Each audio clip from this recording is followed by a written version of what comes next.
This land is calling.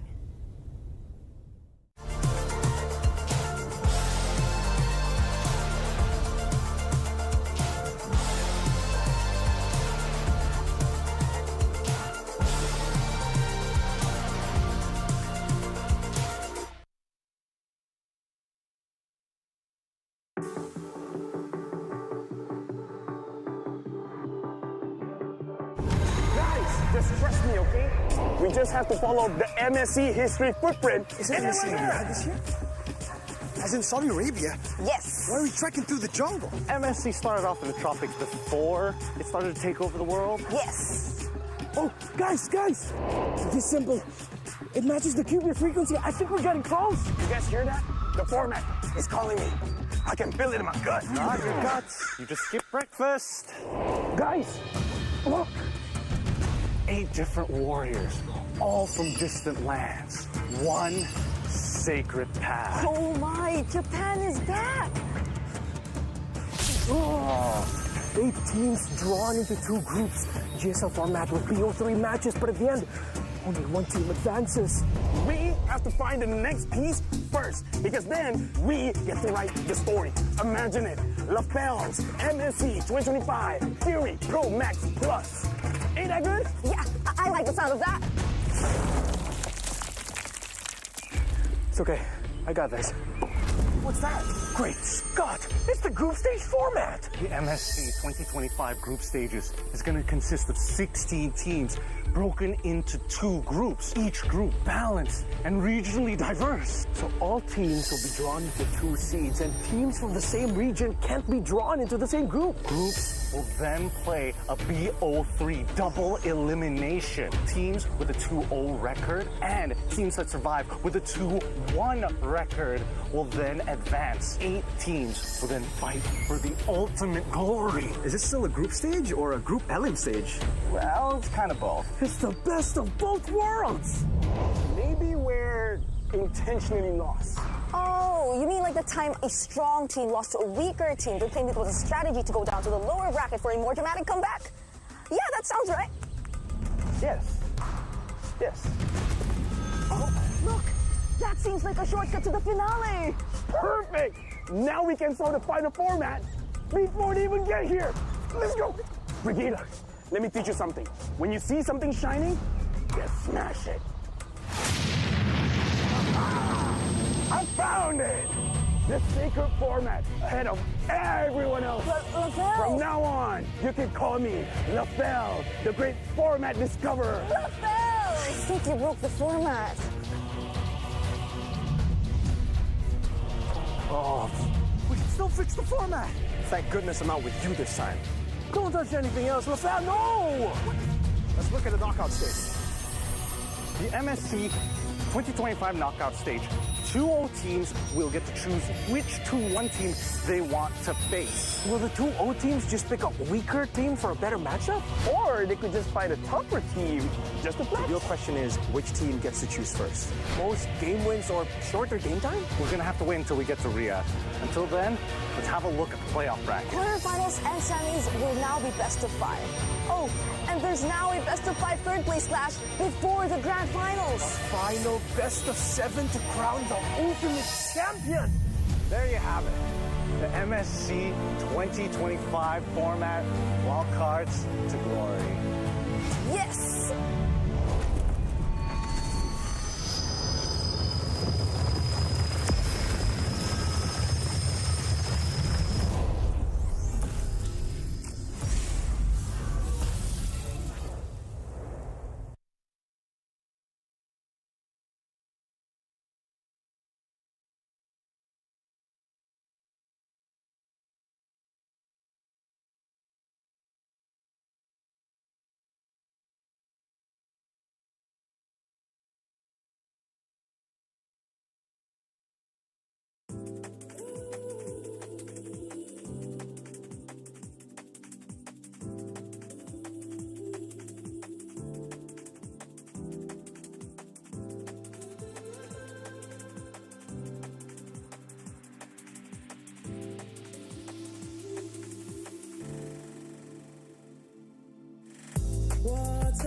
Running as fast as you can. Slow down, can't keep up.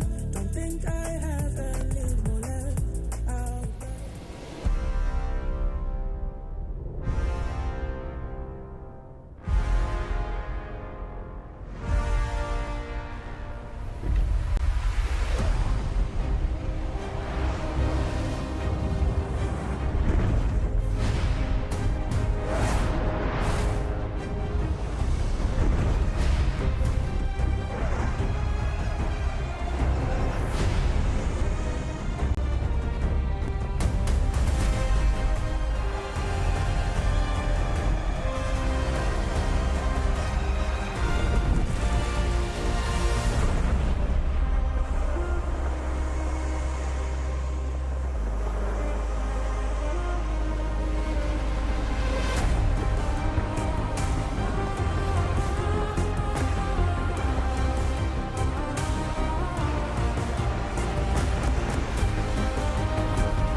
We started the MSC wildcards here with 8 teams from around the world, giving them another shot to prove what they've got. And after 3 days of competitive play, we finally come to this point, the grand finals, where EECA's Virtus Pro and the Chinese Rare Atom go at a crossroads to prove who deserves to walk away today with the final key to this year's MSC. Welcome back, ladies and gentlemen, to the MSC Wildcards here at EWC 2025, live in Riyadh, Saudi Arabia, with me, Eterna, as your desk host once again. But alongside me is none other than Leo as well as Gideon. So let's bring the boys here. Coming into the final day of the Wildcards, is this what you guys expected? It's rare that every atom in my body has a true outcome that I believe will happen. But I'm a man of virtue, and we're all professionals here. And the days that have led to this competition, to crown a champion, shows to me that these two are equally matched. I cannot put a finger on it exactly why, but you ask me if I have a prediction, I don't. You don't have a prediction? I don't. I can't tell you. Even after 8 teams, 2 groups of 4 teams in a GSL, and only the top 4 make it through in best of 3s to finally come into a best of 5, I think that these teams have shown enough to get this far. But personally for me, I feel there's one that is a cut above the rest. I agree. Virtus Pro. I mean, I agree. I gotta say it out now. This team is looking to win out the wild card prize pool, man. It's a difference between $50,000 guaranteed and 41 right now. That is the cut. That is where the red line is drawn. And of course, not to mention their own key. They're very close. They're very close. They're super close, but at the same time, I'm looking down there and it looks beautiful. And that's just a passport to get to the bigger trophy. Absolutely. And we are going to take a look once again at the trophy system here at EWC, because whoever walks out today with that key will get closer and closer to holding that trophy in their hands. So let's take a look.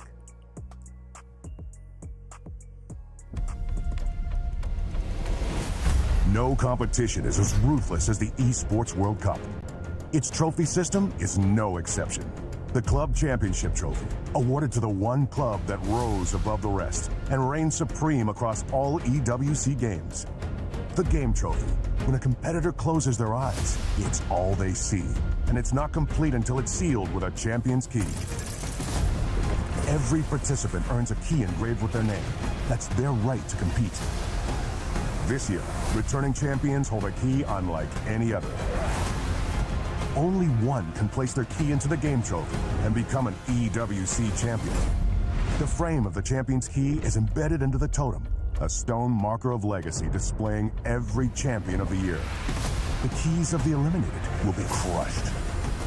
The champions select 3 broken keys as a personal token, a reminder of who they have humbled. Beneath the totem, a resin block holds the remaining keys, a graveyard of fallen contenders.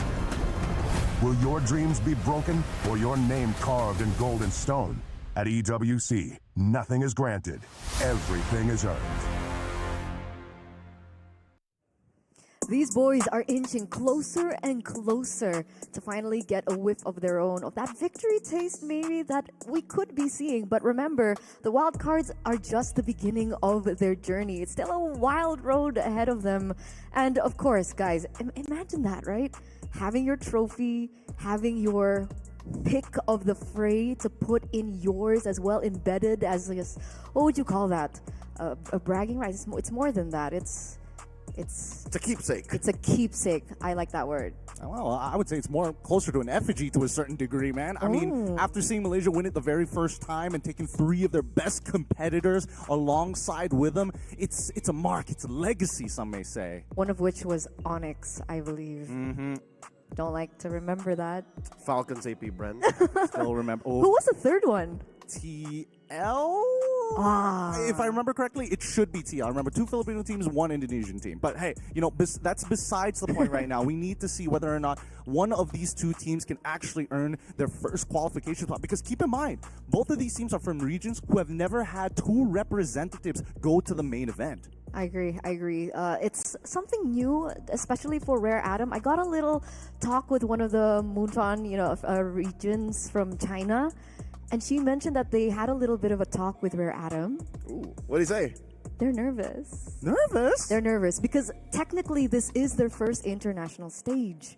So they know what's ahead of them. They're nervous and excited at the same time. But I would agree, right? I would completely understand the nerves coming onto the stage, realizing you're this close to going to the MSC group stage. Fair enough. It's only been about 18 months since the Chinese have joined the MLBB esports ecosystem en masse. And Rare Atom are just, the 4th big name out of China to represent them. First, we had KBG, we had DFYG, we had Tidal Legends, and then now we have Rare Atom. Yeah, and I think, China, the Chinese region is interesting because every single time they decide to, utilize their resources to go into an esports title, it doesn't take that much time before they start reaching the top echelon and become namestays within that space. Chinese excellence. And in Rare Atom's case in particular, I find this kind of poetic because coming into their first match of the MSC wildcards, they were coined as the challengers against the home ground heroes, the Falcons. And once again, I think in this particular grand finals, it's a little bit of that same taste, right? They're challenging what everyone would agree, most would agree to be the contender, the main contender to walk away with that final key, which is Virtus Pro.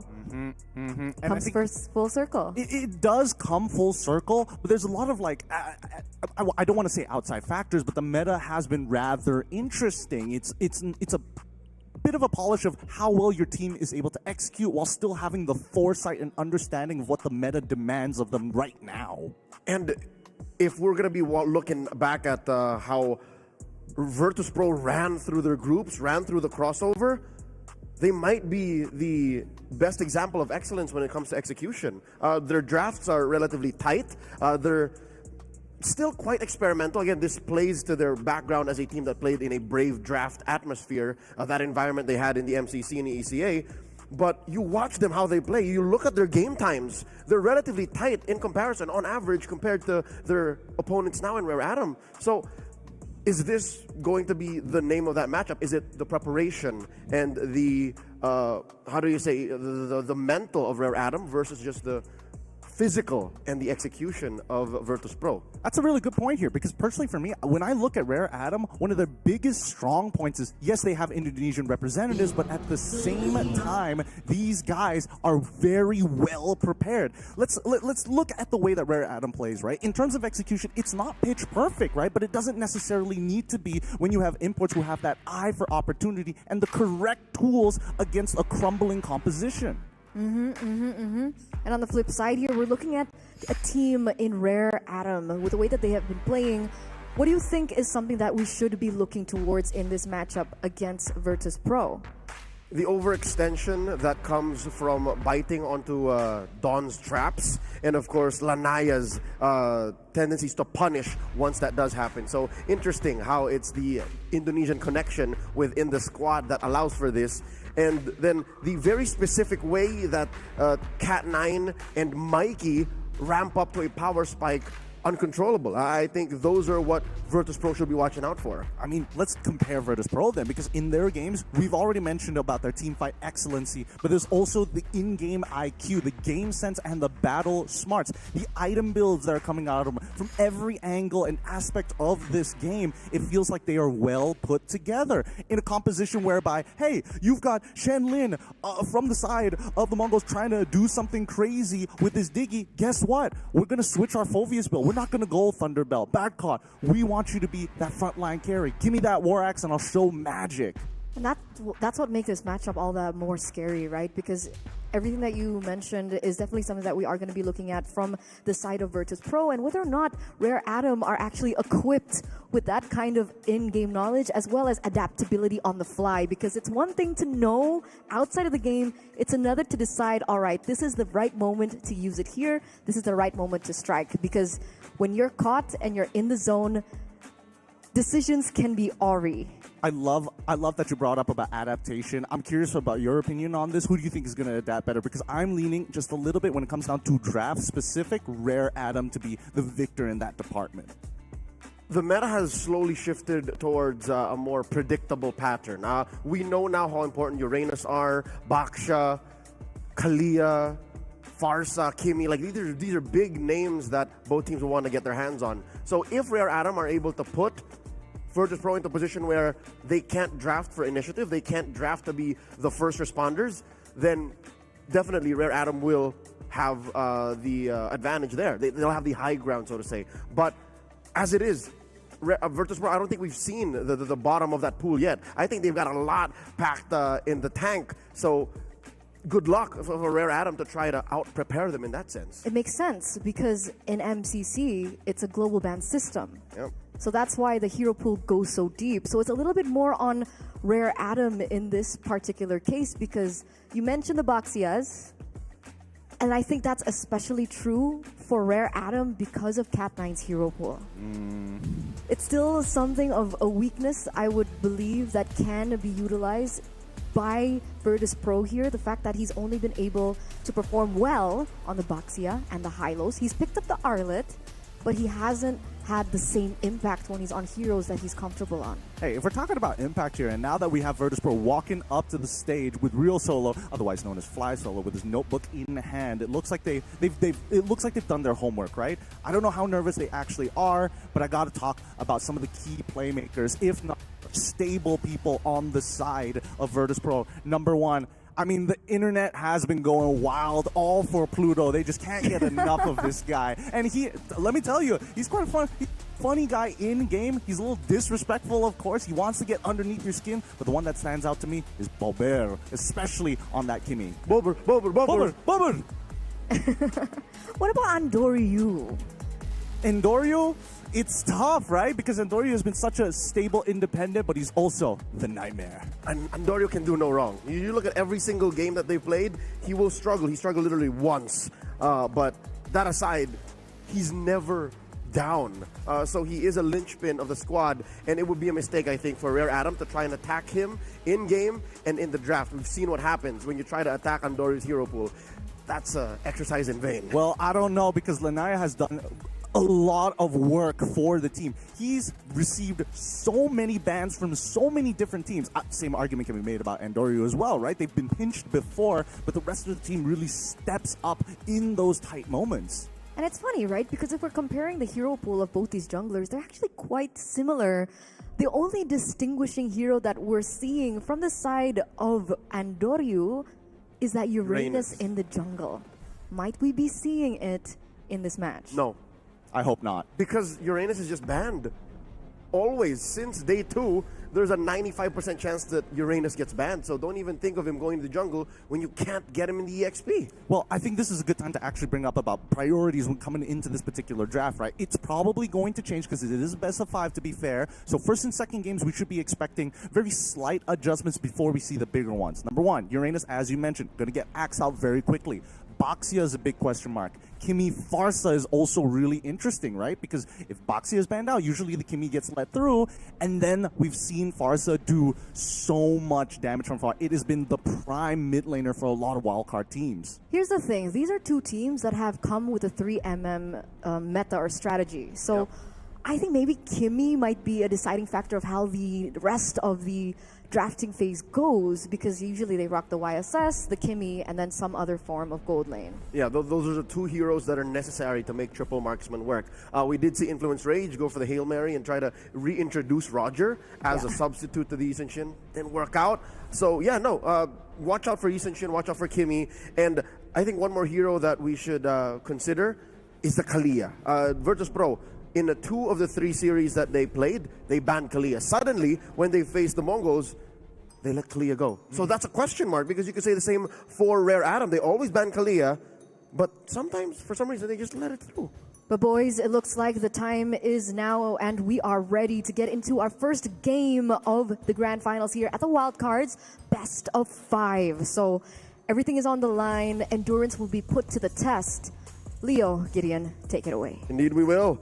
Welcome to the Best of 5 Championship, the finals in the wild card of the Midseason Cup 2025. Virtus Pro on the play, Rare Atom going for the double.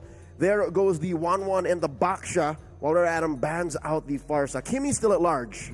Kimi is still at large, but all of the picks that we've been talking about are already started to get, axed out very early on in this draft. Farsa being one of them, Baxia being one of them. We didn't get to really touch on the Wanwan, because again, when you're comparing both gold laners, as much as the mid lane has such a tight hero pool, I feel like both Super Gorka alongside with Mikey are very well positioned for the meta. Irithel's something that Mikey has shown that he's very proficient in. Both are decent at Granger as well, and I don't think that the gold lane is going to get pinched on too hard unless we see some of the bigger signals like, oh, we're banning an early Moskov. That means they want to show off an assassin. Hey, there's one hero that you're not mentioning that might be a definite priority for Dawn or Badcott, the Phoveus. The Phoveus. Here's the thing, right? This is really interesting because as situational, some may say he's situational, some may say he's a little too good. But at the same time, I think he's the latter. I'm going to agree with you on this one. I do agree that he is part of the latter. The Uranus does get banned out in this particular case, but the Lucas has been especially interesting when I look at Dawn play, because I feel like Lucas technically shouldn't be in the position, find much success in the current meta. But the fact that he has Flicker, the fact that some teams group up a little too close together, I feel like Dawn, he's got inflated stats on this Lucas. The one win and the one game that they played the Lucas, it was meant to make prey out of the Uranus, and it did. But now the Uranus is banned, I'm not so sure if Rare Atom is going to be prioritizing that just yet. First up, Virtus Pro pick in the Kimi. The answer by Rare Atom could be any of the following: a Fredrin, a Zetian, since mid lane might get a little choky here. You can save Zetian for Red 3. You can also prioritize the likes of is it just me or is Gatot getting so much more prioritized now? I think that Gatot usually coming on in as a direct answer to, hey, you feathered airstrike. If you do get Kalia, we have an immediate way to kind of respond to, even if you aren't standing next to the victim, right? Now, as you mentioned, Zetian gets locked in, but at the same time, Rare Atom, they decide, you know what? We're going to go for the Lancelot. They didn't want to go for the deny pick Fredrin. They are expecting the Fredrin coming up for the side of VP. Yep. They're allowing Andoryu to go ahead and pick it here. Blue 2 and 3. What else do they have to pick here? Since they do see the Lancelot, I wonder if Virtus Pro are floating the idea of either the Phoveus or the Hilda here this early on. Ooh, an early Hilda. This could be dangerous, right? Because again, the EXP matchup has been such a pivotal point for either one of these teams. Badcott has had some really good games. Dawn has some devastating games. And even when we see it, they're going to completely avoid the Fredrin entirely. They're going to go assassin per assassin, Hayabusa alongside with having this Phoveus. Do we see a CC here, or are they just going to play for their comp? Rare Atom could also just throw in the Esmeralda here and play a blind second phase. If you do that, then you all the more make Virtus Pro questions like, all right, they locked in, they answered our picks roll per roll. What do we do now? This is very rare. This does not happen in the current meta at all. Usually you see one roll kind of swerve out. I'm worried about the gold laners. What's left? Moskov, the Granger Irithel trade, the Harith, The Bruno as well. Bruno is safe. Carry as well, sitting at 100%, especially since the Hylos got picked now. So Rare Atom, this is definitely a Cat 9 pick. Like, oh yeah, this has Cat 9 written all over it. Well, let's not count it out just yet, because again, it's a pretty flexible option. Dawn can still pick it up to try and get some dominance, assuming that real solo, some dominance, right? Because again, in the earlier stages of the game, Hylos does an obscene amount of damage in the laning phase, especially when you're playing Phoveus. We've seen many times throughout Southeast Asia as a potential answer to that laning phase, while still providing a lot of utility in those team fights. But now we go into the second part of the ban phase, right? We see the Cho from the side of Rare Atom. I want to see whether VP is considering a couple of counter pick options to ban out, like the CC. Yeah, Rare Atom has banned the Cho in about 70%, 60-70% of their games in all of the wildcards. Virtus Pro, they're the ones who don't want the Hilda. Again, they could have floated it, switched between that or the Phoveus. So they want to protect Andoryu in case Dawn wants to get a little cheeky and invade early on. Rare Atom, what else did they choke out? Choices for Pluto. Pluto previously played an Arlet, a Gatot Kacha. He's also played a Florin and a Minotaur. Man's played half a dozen heroes in the wild card. He has played half a dozen heroes, and I think so far the big issue is, okay, Pluto must work with Bober in mid lane, get that early dominance, and maybe look to make that early plays that we've seen them do so many times within the wild cards. Clear up that mid lane fast, quickly invade towards the strong side of the map, and maybe alleviate some pressure from either EXP or gold, depending on who has the winning lane. Arlet, very good ban from Rare Atom. That's one of the heroes that Pluto has shown off. Won with it twice. The final ban for Virtus Pro, Coach Solo. All right, I guess this is just as clear a ban because you never know. And Lucas is good against the Phoveus, especially when people clump up. And when the Phoveus jumps into team fights, you leave that backline open because Phoveus is already in too deep. Dawn can punish hard. That's what Coach Fly Solo here, that's what Virtus Pro are reading into. They agree. We got to ban Lucas. And there's the carry. Still sitting at 100%. They want an answer to this Phoveus, assuming, making a hard read that VP wants to get another tank. Mind you, Rare Atom has yet to play a carry. They know in practice what it does. We've seen it win 3 times already in the wild card. But here's what's interesting, Gideon. They've banned it a record twice. So if they could have attacked the carry, but no, they picked it for themselves. Now this opens up Virtus Pro to get the Gatot Kacha, and of course, wow, how often this happened? A late Zushin? The Zushin came in very, very late. I think Rare Atom was expecting it to come anyway. That's why they were already looking for things like Lancelot and as well as Tien. Hey, Swerve, is this the first Kimmy gold lane we've seen all wildcard long? Oh, you're actually right. Yeah. Now that I think about it, you're absolutely right. Kimmy finally utilized as a flex pick for the first time within this wild card to kick things off for our very first game in this best of 5. Okay, I don't know how to feel about this. Again, I'm just theory crafting on the fly while we wait for Rare Atom's 5th pick. There's a lot of damage we're expecting from Bad Cot. That much is true. I don't think Andoryu can carry the brunt of all of this by himself. Now Rare Atom locks in that Esmeralda, Dawn's signature Esmeralda, played a record 3 times, won every single time in their run here in the wild card. So some habits just don't die. This is who they are. This is truly who they are. I mean, the matchup is going to be interesting. I would like to see how the EXPs is going to play this out because, again, a lot is riding onto them, not being an anchor, but still to try and put a wedge between the team fights. Ladies and gentlemen, the drafts have been locked in. The locks have been drafted. This is a best of 5, so best believe we're in for a long one. We have never seen a Virtus Pro lock horns with Rare Atom. Yes, there was a crossover, but not between these two teams, not between these two wildcard hopefuls looking to make it into the group stage of the mid-season cup. Welcome to game number 1. Well, what a way to introduce our top two teams from the wild cards to really show what this matchup is all about in a best of 5 to make up for the lost time of not being able to battle it out. Early on, Cat9 is going to get chunked out, especially when Bober is making sure that Cat9 is forcing out his Revitalize so early on in the game. Bobber. Here you're saying, right, Hylos can deal a disgusting amount of damage, oddly enough, from a tank early on. What a way to counter it, then by exposing it to so much magic damage. Oh my lord, Lanaya put down a half health. No Paufu surprises. answers back. This is fine. Pluto's gonna recover. Pluto's going to regenerate off of random target skill vamping away. Now, looking at the emblems, how do you build gold lane Kimmy? This is pretty similar to just normal Kimmy. Well, it is. It's extremely similar in a matter of Kimmy. fact. And I think that the only thing that Super Gorka has to be aware of is when Mikey hits level 4, right? Keep in mind that this is still Master Assassin. If Mikey can catch him off when his passive is down, he can get an immaculate trade against him. He's running the flicker, and same goes for Super Gorka. But now we see first fight actually breaking out here, and Doryu gets locked down, quickly takes the quad shatter out of there as Pluto, and as well as Bober picks up 2. Whoa. That's it. Pluto finds it with the help of his passive. Now that Dawn is here, he's looking for a trade back, and he should find Pluto just in time, but here comes Endoryu as well.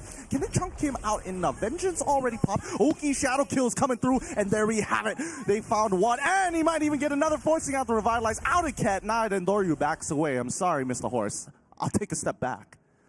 Multiple decisions Andoryu needed to make. Took the long way around to have extra cooldowns on his shurikens, but he was put down to an inch of his health. So did not want to push the issue there. This does put Virtus Pro about 1,000 up. They're 1 kill ahead of Rare Atom as the turtle spawns.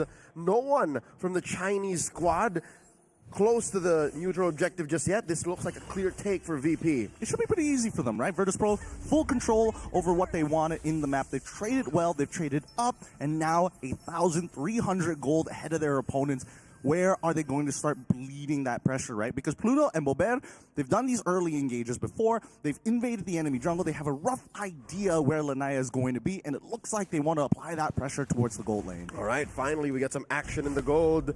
XP lane has been moving around. It's really a race of who can get out first. Dawn got 2 on him. Lanaya to the rescue. Oh, they're trying him with Phantom Execution, forcing back out the flicker out of the way. That's a battle spell down for the side of Virtus Pro. No resources being expanded for the side of Rare Atom. Keep in mind, I mean, the Phantom Execution, pretty short cooldown in retrospect compared to the Oki Shadow Kill. 1,500 gold between these two squads. Now just about 1,000. Rare Atom making good moves. Again, they feinted the weakness up top, allowed for the failed rotation down bottom. Again, forced that flicker away from Bad Caught. It will be out of commission even until the second turtle, so Rare Atom might go ahead and try to contest. Trying to steal away this small camp from Lanaya. Lanaya sitting at level 6. Still at equilibrium with Andoryu. Like, this is not stopping his farming pattern just yet. Rare Atom's composition allows them to play off of a really big snowball, but at the same time have some pretty decent scaling at the end of the day. So whether they are ahead or behind, Rare Atom, they've got all of those roles covered. Virtus Pro, on the other hand, do they scale as well? I mean, Super Gorka can deal some damage, but he's really dependent on everybody else to do well. Bobber, Bad Caught, on top of Endoryu, and I would say especially Endoryu. Interesting choice for a first item, Super Gorka, building the concentrated energy.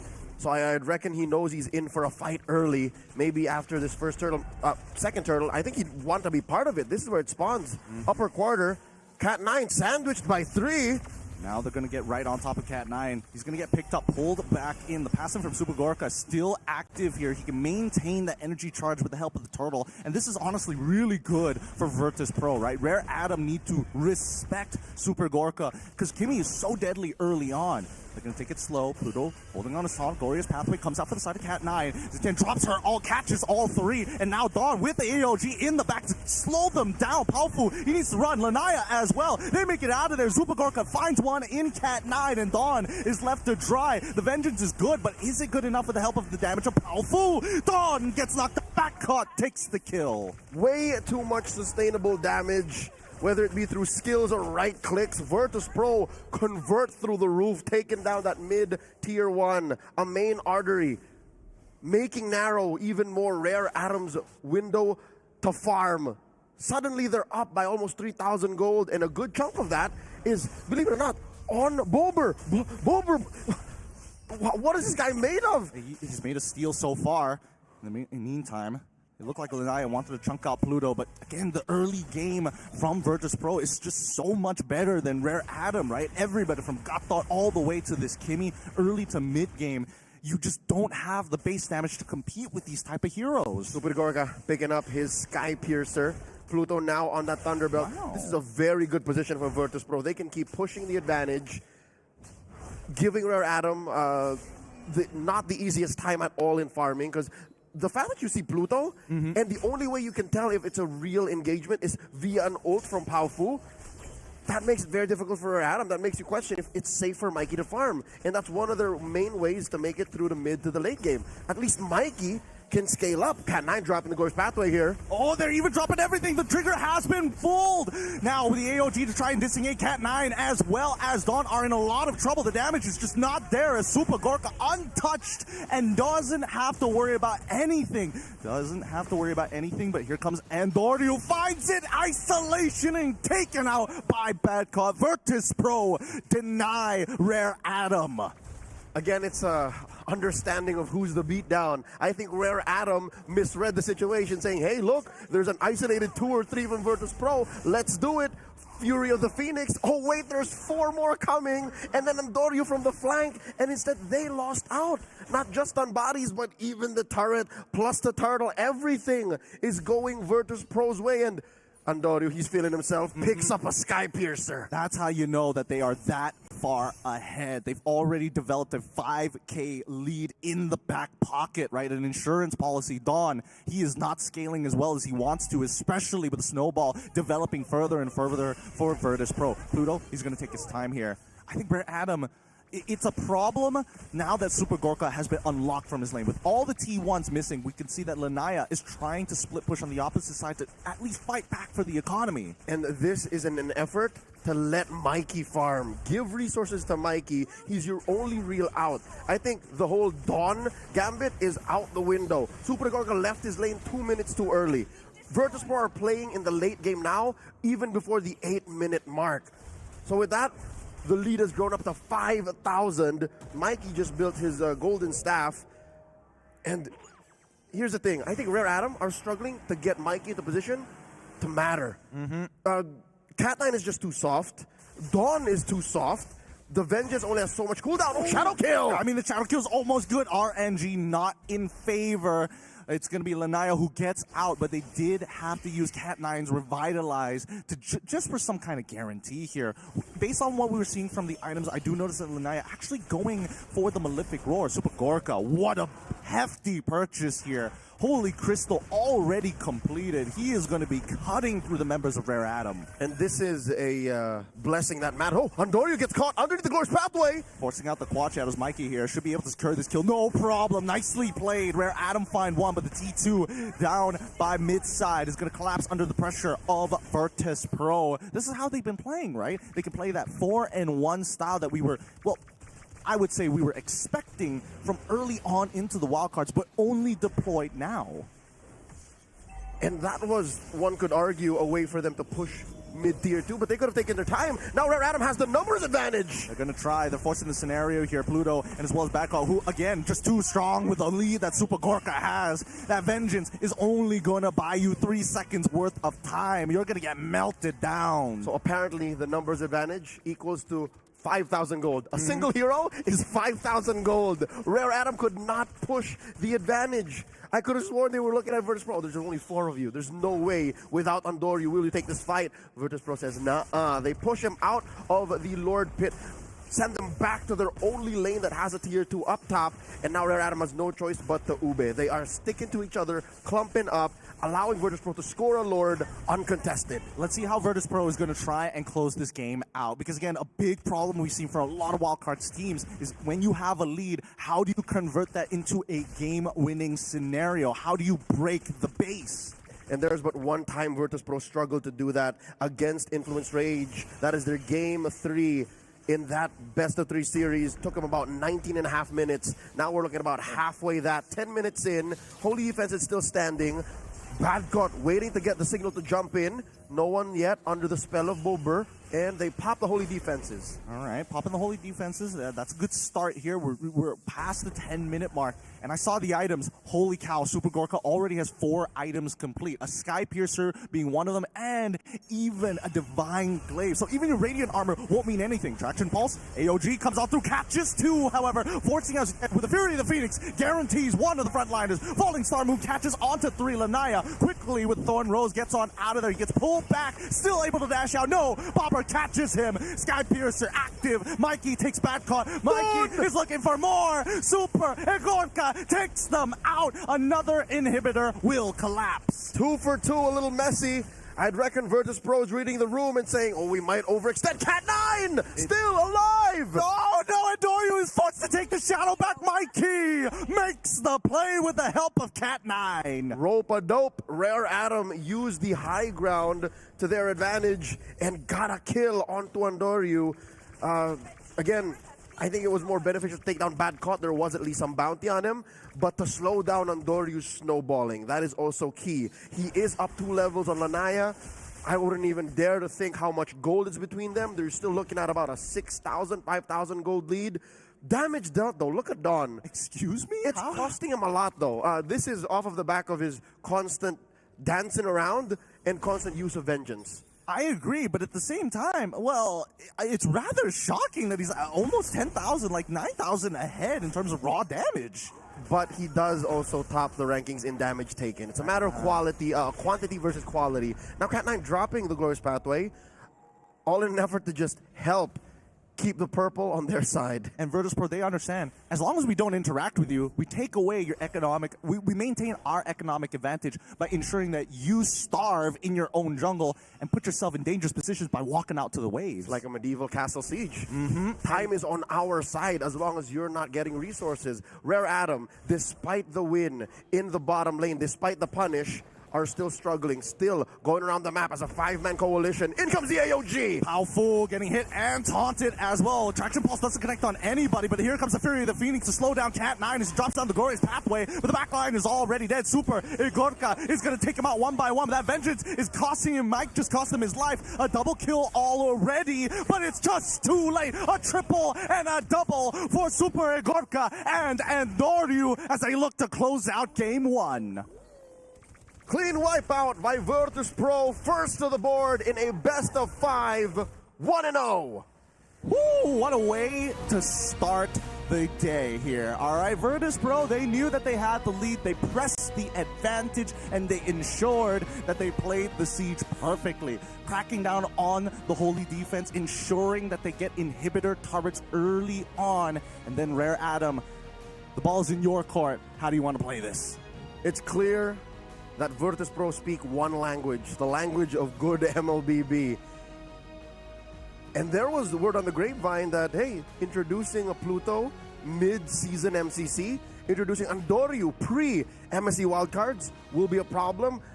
I haven't seen it at all. Not once. They've always been on the same page. And I think that's what Rare Atom will be contesting all throughout. The fact that this is a one-minded squad, whether they're ahead or they're behind, and that's why it's so easy for them to finish games. And I love the first impression that Virtus Pro has put in the draft, right? Because Rare Atom, they come in with the homework thinking, all right, we're willing to give up a couple of these picks, not expecting, hey, we just got less proactive heroes, right? Dawn and as well as Mikey are 2 side laners, none of them having a somewhat winning lane, and I think worse yet for Dawn, having to not only participate in these fights early on, but unable to control Badcott in that lane while Mikey is getting pelted by Super Gorka. It's just, it's a net negative. And that's the bottom line. They literally just lost the map. It started in mid, and then eventually went to the EXP lane. It was so much easier for Badcott to leave and do whatever, and then again, it just comes to logic that Mikey will also find it hard to perform. And I mean, yes, he has a decent KDA, right? Especially for a losing game. But he really didn't do much. Like, those kills were only bought by his team when they really put all the resources to get him. Yeah, and I think that at this point, Rare Adam have to go back to the drawing board. Hey, we need more proactive picks for our side laners. We need to have something that's able to kind of control that mid lane and more so help us kind of give an idea of where this Kimmy is going, or simple solution, ban out the Kimmy. Eterna, another impressive showing by Virtus Pro. And I did say I could not predict, but I can't deny the charm that this squad has. Their excellence, their preparation, their flex. Again, first Kimmy Gold. And we thought it wouldn't work, right? We were discussing about this even from the first day of the wildcards. And then we're thinking maybe Kimmy would be a better pick into the mid lane. But then they saw the matchup. They saw the carry being put into the gold lane, into the hands of Mikey, and they're like, you know what, let's take a shot. Kimmy has better range. She comes online a lot faster as well. And the fact that the Kimmy was already so active around the map just really did not help Mikey. And talking about the gold laners, now, this is where things get kind of interesting because there was an interview that was done over to the side of Rare Adam, and Mikey, he mentioned that, you know, I'm confident in the gold lane, right? Yes, VP is a strong team, but Super Gorka is a mid gold laner. Whoa. Like a gold laner in no. No. I think it means what I think it means. He It's said that? He said that. That's so on the nose, though. I mean, it just makes sense now why the Kimmy was able to be so flexible for him, why he was able to perform at such a high rate. It's not like he was uncomfortable at it at all. He was literally dominating the game. Exactly. So, things are getting spicy up on stage. It might be a little bit personal Are you sure it coming in wasn't from a- Super Gorka. Are you sure it wasn't a translation issue? Look, we're getting the information as fast as everybody else here. Mid gold laner? Yeah. Crazy. Oh my goodness. I mean, it explains a lot, but it just goes to show the flexibility of EECA and how their meta has allowed their players to develop mechanically. And like, you think you know Virtus Pro. You think you know the picks that are going to come out. You think you know the way that they play. And then the Kimmy gold lane pops up. So who's to say that since this is the first game in the best of 5, that there aren't still other tricks that they have in their sleeve to prepare against Rare Adam? And here's what's scary. They are one win away from match point. Exactly. Right? If they- Championship point. Exactly. If they go 2-0, the onus is not on them anymore. The onus is on Rare Adam. Like, what else do they have left in the tank? Because you can't beat him in execution. How? Some sort of draft? Is there another Pocket Lunox? That's a big question, and those questions will have to be answered during the break. Because before we get into game number 2 in this best of 5 between these two regions, we are going to throw it over. So we'll see you in a bit. Stay tuned.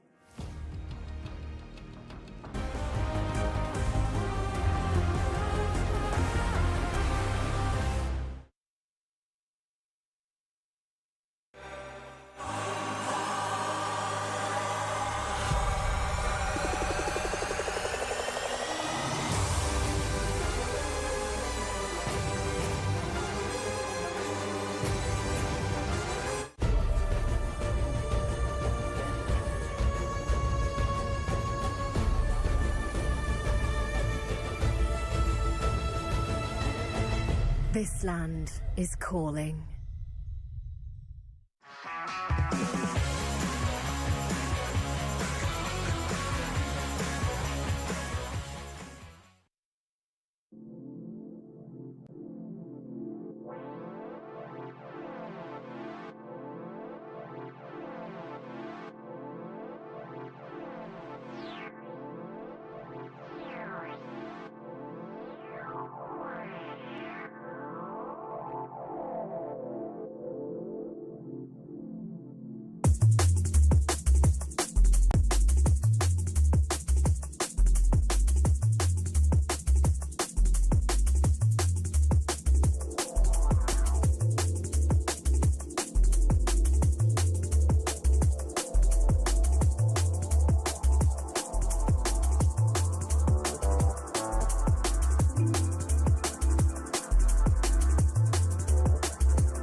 We're back, boys and girls, for game number 2 in the MSC Wildcards Grand Finals, where Virtus Pro from EECA was able to get their first point in this best of 5. And now the big question is, will Rare Adam, and how will Rare Adam come back from this?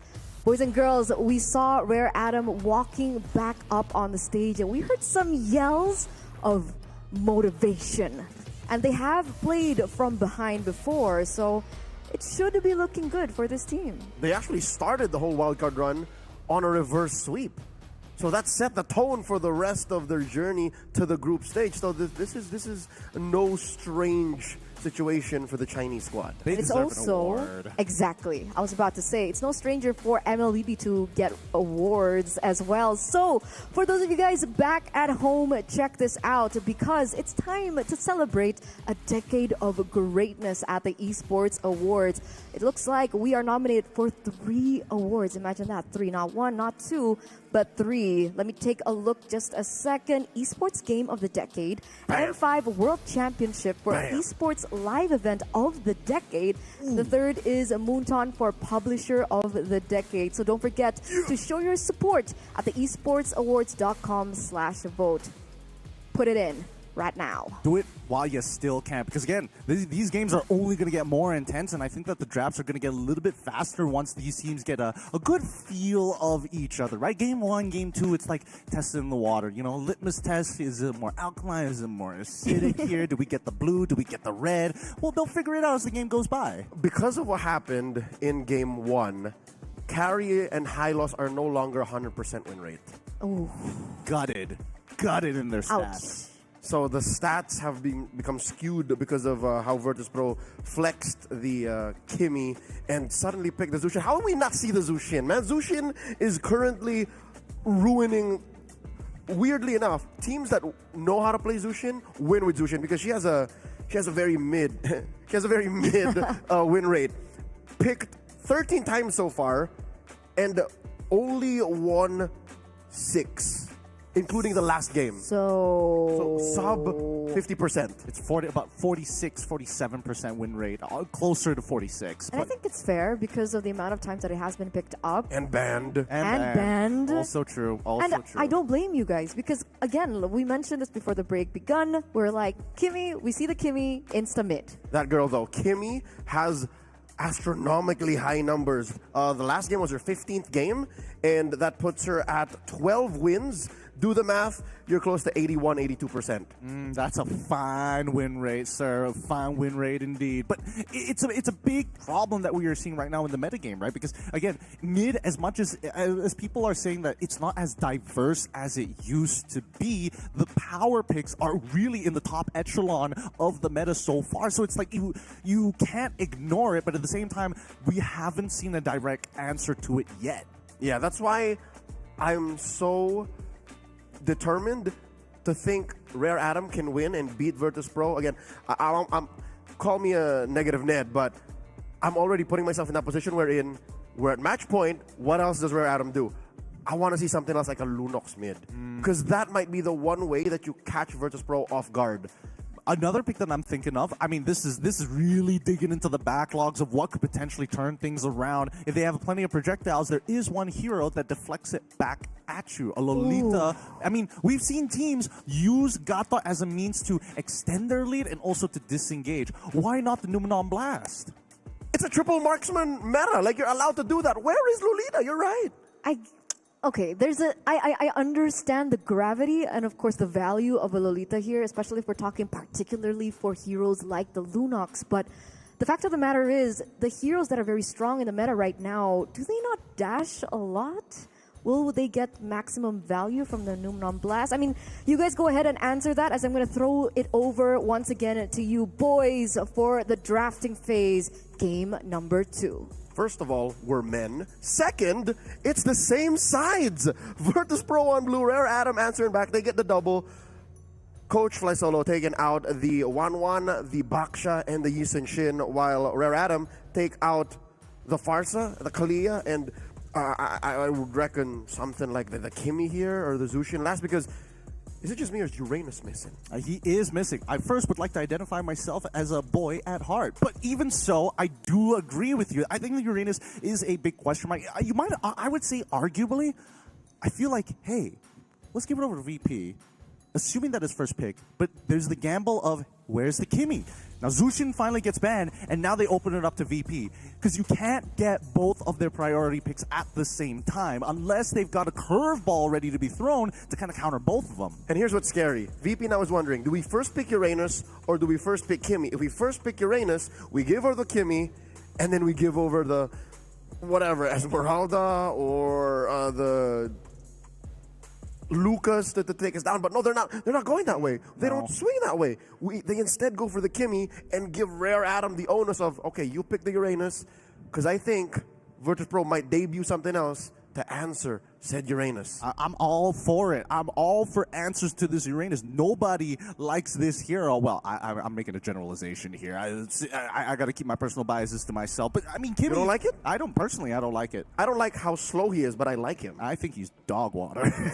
I just hate the kid. I hate everything about him. He just makes me mad. He just gets my blood boiling. But again, that's just pure personal opinion. He is decent in the meta. So far, we see as Kimmy comes out, the potential answer from the side of Rare Adam, hey, we tried the Lancelot. The iframes were decent. We were expecting to see that Lantern come out, but it's just not enough. How about let's just assassinate you right off the get-go? Yep, already their eyes on whoever plays the Kimmy. They're sending Lanaya over to you. Whether it be Bober, whether it be Stupid Agorica, again, I'd argue an MVP performance in Game 1. Virtus Pro, again, they can still pick a Uranus here, a Uranus plus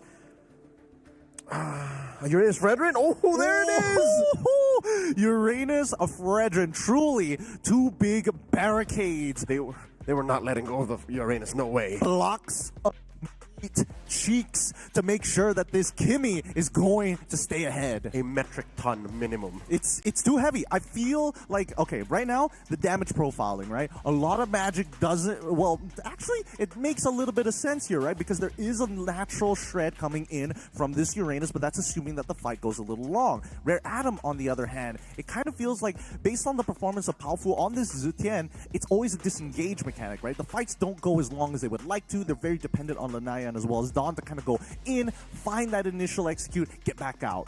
And here's why exactly Rare Adam first locks in the Esmeralda. I reckon they would not want to waste bans on the Angela, because looking at Virtus Pro, knowing what's possible in the metagame, I think Coach Flyzolo in the back of his mind saying, this is still very Angelable. So they would rather just have the answer in the Esmeralda and not ban the Angela. And I think there's also one more argument to be made. As much as Angela could be the potential ban and pick it up for themselves, I think that they've got a lineup that's, again, very well designed to take on VP. The question right now is whether or not they're going to have some control in that gold lane, because that was a pretty tough matchup the last time, and VP was specifically targeting Mikey. Hey, you play a short-range hero? Perfect. And they still are attacking Mikey. In the second phase of bans, Virtus Pro takes away the Irithel, and I think Rare Adam are going to be forced to pick the Mikey hero right here, red 4. They banned the Matilda, still no clear pick for Pluto. Pluto still has access to so his much, actually. Minotaur, his, again, an enchanter of some sorts. I'll dare even say, it might be too feast or famine to Angela. I think a Florin works here. Florin, we might even see a debut of a Rafaela, because it makes a lot of sense, right? Estes too. Estes as well. I would say Estes is, a bit on the lower end of the slow, spectrum though. for me. Yeah, mainly because everybody kind of wants to walk forward. This is more of, we fight here, we kind of move as a squad, we convoy together, but it's never really, I'm looking to steamroll over you. Yep. Rafa, on the other hand, can kind of allow you to do that, and it's actually really beneficial for both, well, actually, all three of the heroes we see from the side of VP. That's right, and still waiting for whoever goes into gold lane. You never know. I think they really are just investing in the whole, are you going to Angela? Because if you are, then we're going to shred through that shield. The carry locked in once more. Giving it over to Mikey. Does he have a bone to pick? Is he just trying to just stand his ground? Is this an ego thing? It could be he's looking at Super Gorka from across the room. It's just like, one more time. It's best of 3 right here, 1v1. I said what I said. I said what I said, sir. Now we go over to Virtus Pro. Let's see how they're going to round off their draft. Because again, the frontliners will eventually struggle against this carry. But then we're looking at the side of Rare Adam. There's a decent amount of shred, a decent amount of peel. They're going to double down with another tank on top of a Moskov. And suddenly, Mikey has a better combo in Cat 9. We've never seen Cat 9 play a Cho in the wild card. Here it is. This one's a little wild. There's only 2 solid kick targets. You want to kick the Moskov, you want to kick the Kimmy. Everyone else is like, well, it's gonna take a while. Well, to be fair, if we're looking back at Mobile Legends history here, Harry used to be a little more burst orientated when you have the items to do so. You kick the tank, you just pop your ult, shred that tank down, throw the light wheel on top of it, guarantee and turn it into a 4v5. But here's the problem. With 3 tanks, all of which having some, well, 2 of which having some pretty decent CC, they're looking to, hey, you kick one of us, doesn't matter. We just need to make sure that your marksman can't get in range. That's what I'm saying. Ladies and gentlemen, game number 2. Some beats similar to our opener, but an interesting adjustment by Rare Adam, putting a pick-off tank in the hands of Cat 9. Welcome to Virtus Pro versus Rare Adam. We're looking at a possible championship point for Virtus Pro. Let's see how the tempo changes with the hero like Hylos on Pluto. Now, see, in the previous game, my biggest gripe was, Cho is good, but you are on red side and you had 4th pick. You could have picked up Cho for yourselves, and I think this helps out the mid lane so very, very much. The biggest problem is you need somebody who not only has mobility, but is capable of also taking the concussive blast. The less time you interact with Bobber on this Kimmy, the better. And it looks like Rare Adam know that. Instead of spending less time, they want to bear down on this mid duo from Virtus Pro. Technical knockout right now on Pluto, forcing the Revitalize, sending him home. Down bottom, we've known this matchup for too long. There's never enough time for them to leave the metagame, but here we are once again, the Esmeralda versus Uranus. Top lane, though, look at this, a duel, a gold lane duel. Whoa. Super Gorka made a mistake, almost getting caught by the light wheel. That might have been a quick battle spell on top of it. Luckily, is still alive, doesn't lose out on his Purify, and even when we come down to the mid lane, the congestion, right? You can see everybody wants a little bit of both Bobber and as well as Powfu. If you can punish Cat 9, that's great for Virtus Pro, but Rare Adam, they don't really care about Pluto particularly. They want Bobber. And Bobber is holding down the fort. He is staying underneath turret, hugging that thing, and he's trying to buy the mid game, trying to buy this first turtle timing for Virtus Pro. Pop in that vengeance already. They need some help. Praises Rats already come through. Are we going to see a commitment for the full fight? Lanaya finds 1. Fury, the Phoenix looks good, and Doru, he's 1 HP. Cat 9, he's going to try and gets the kill, no problem. Back on, he needs to hold on. Traction Pulse doesn't connect onto Cat 9. Bobber tries to close the distance, but it's too late. Powfu, no passive. Lanaya misses out on that quad shadow, but it doesn't matter. He still has the shadow kill. Powfu flickers out, and Bacon is going to get kicked the opposite direction. Saved by the bell. Pluto gets him. Fallen Star Moon does come up in time, and Lanaya takes the turtle. Things did not go well for Virtus Pro. And this is what we were alluding to in the opening of today's broadcast. Rare Adam, one of the few ways they can win against Virtus Pro is if they make the EECA Grand Finalists overextend. If they give Virtus Pro a false sense of security, thinking that, hey, we can win this trade, keep going. Rare Adam punished Virtus Pro so hard. The fact that Pluto came in and forced something, I don't know what they were doing, wasting precious seconds trying to contest, trying to stop the inevitable. Lanaya walked away with so much, 1,500 now, 2 kills on Lanaya, and he's a full level ahead of Andoryu. But it doesn't mean that Virtus Pro is completely out of game, right? A couple of kills to Lanaya, not the biggest of deal, but back on, he's starting to feel the pressure, right? Now that Don has an assist over him, despite dying, he was able to actually come back in time to catch the wave. But now we see Cat 9 as well as Mikey. No Way of the Dragon. Fury the Phoenix already coming out, and now this is a full-blown fight. Lanaya gets taunted just in time. Powfu takes out Pluto. He had no Revitalize. It was about 7 or 8 seconds off of cooldown, and that's mid. I think twice happened now in 3.5 minutes. Oh, the kick's good, but again, the damage, it might not be there enough. And Doryu's so low, he's gone. Lanaya takes him out with the help of the Yogi Shadow Kill. Virtus.pro can't put a beat on Rare Atom. They're just way too mobile. This is the price you pay for having a lineup that invested so much into frontliners. And one of your frontlines right now is just preoccupied. He's too busy dueling with another sandbagging hero. That's a dead lane down bottom. So that means if Rare Atom wins mid, nothing's happening down bottom. They got the turtle. They own the rest of the map. Virtus.pro now down about 2,000. The big issue here, wait, hold on. Traction Pulse is going to pull down, but he's able to get the falling Star Moon animation off just in time. The issue is that Bobber must follow Andoryu around. He needs his frontliner to protect him. Wait, Glorious Pathway getting called here. Powerful, as well as Cat 9 going to be visible on the map. Lanaya is going to take this out, but Cat 9 finds the kick onto Pluto's side. Revitalize is already popped. Shadow Kill hasn't been popped as well. He goes into the backline, gets on top of Bobber, gets topped in by Andoryu. Great peel for the side of Virtus.pro. Bobber still alive. Appraiser's Wrath comes on to 2, but it's just not enough. Rare Atom is just going to mulch them. They have too much gold in the earlier stages, and now, just in time, as we see the plating collapse, they're going to take mid-tier 1. Oh, 1 HP. It's as good as gone. They hold onto it, but for how long? Super Gorka pops the SOD with just enough time to save him. That took away precious gold, precious seconds that was free farm for Super Gorka. I would reckon they should have just kept Super Gorka elsewhere. That's what I was thinking, right? Why do you need to participate in this particular fight right now? Virtus.pro, 5 minutes in, seeing what Rare Atom has done to their lineup. And again, this is execution as well of the lineup that Rare Atom has done so much better than Virtus.pro. The ECA reps, they're just too honest. It's just so clear that we plan to put meat between you and the Moskov and the Kimi.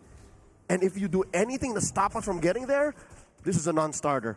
Well, that and also Rare Atom also are making the best out of the scenario, right? They've adjusted very, very well. They're making sure that, hey, if we're going to get first rotation, we're going to guarantee some economical or at least experience damage on the opposite side. Look at Badcott. He's a full level down on your boy Dawn, who, again, is about to hit level 10, while Badcott just caught up to level 8.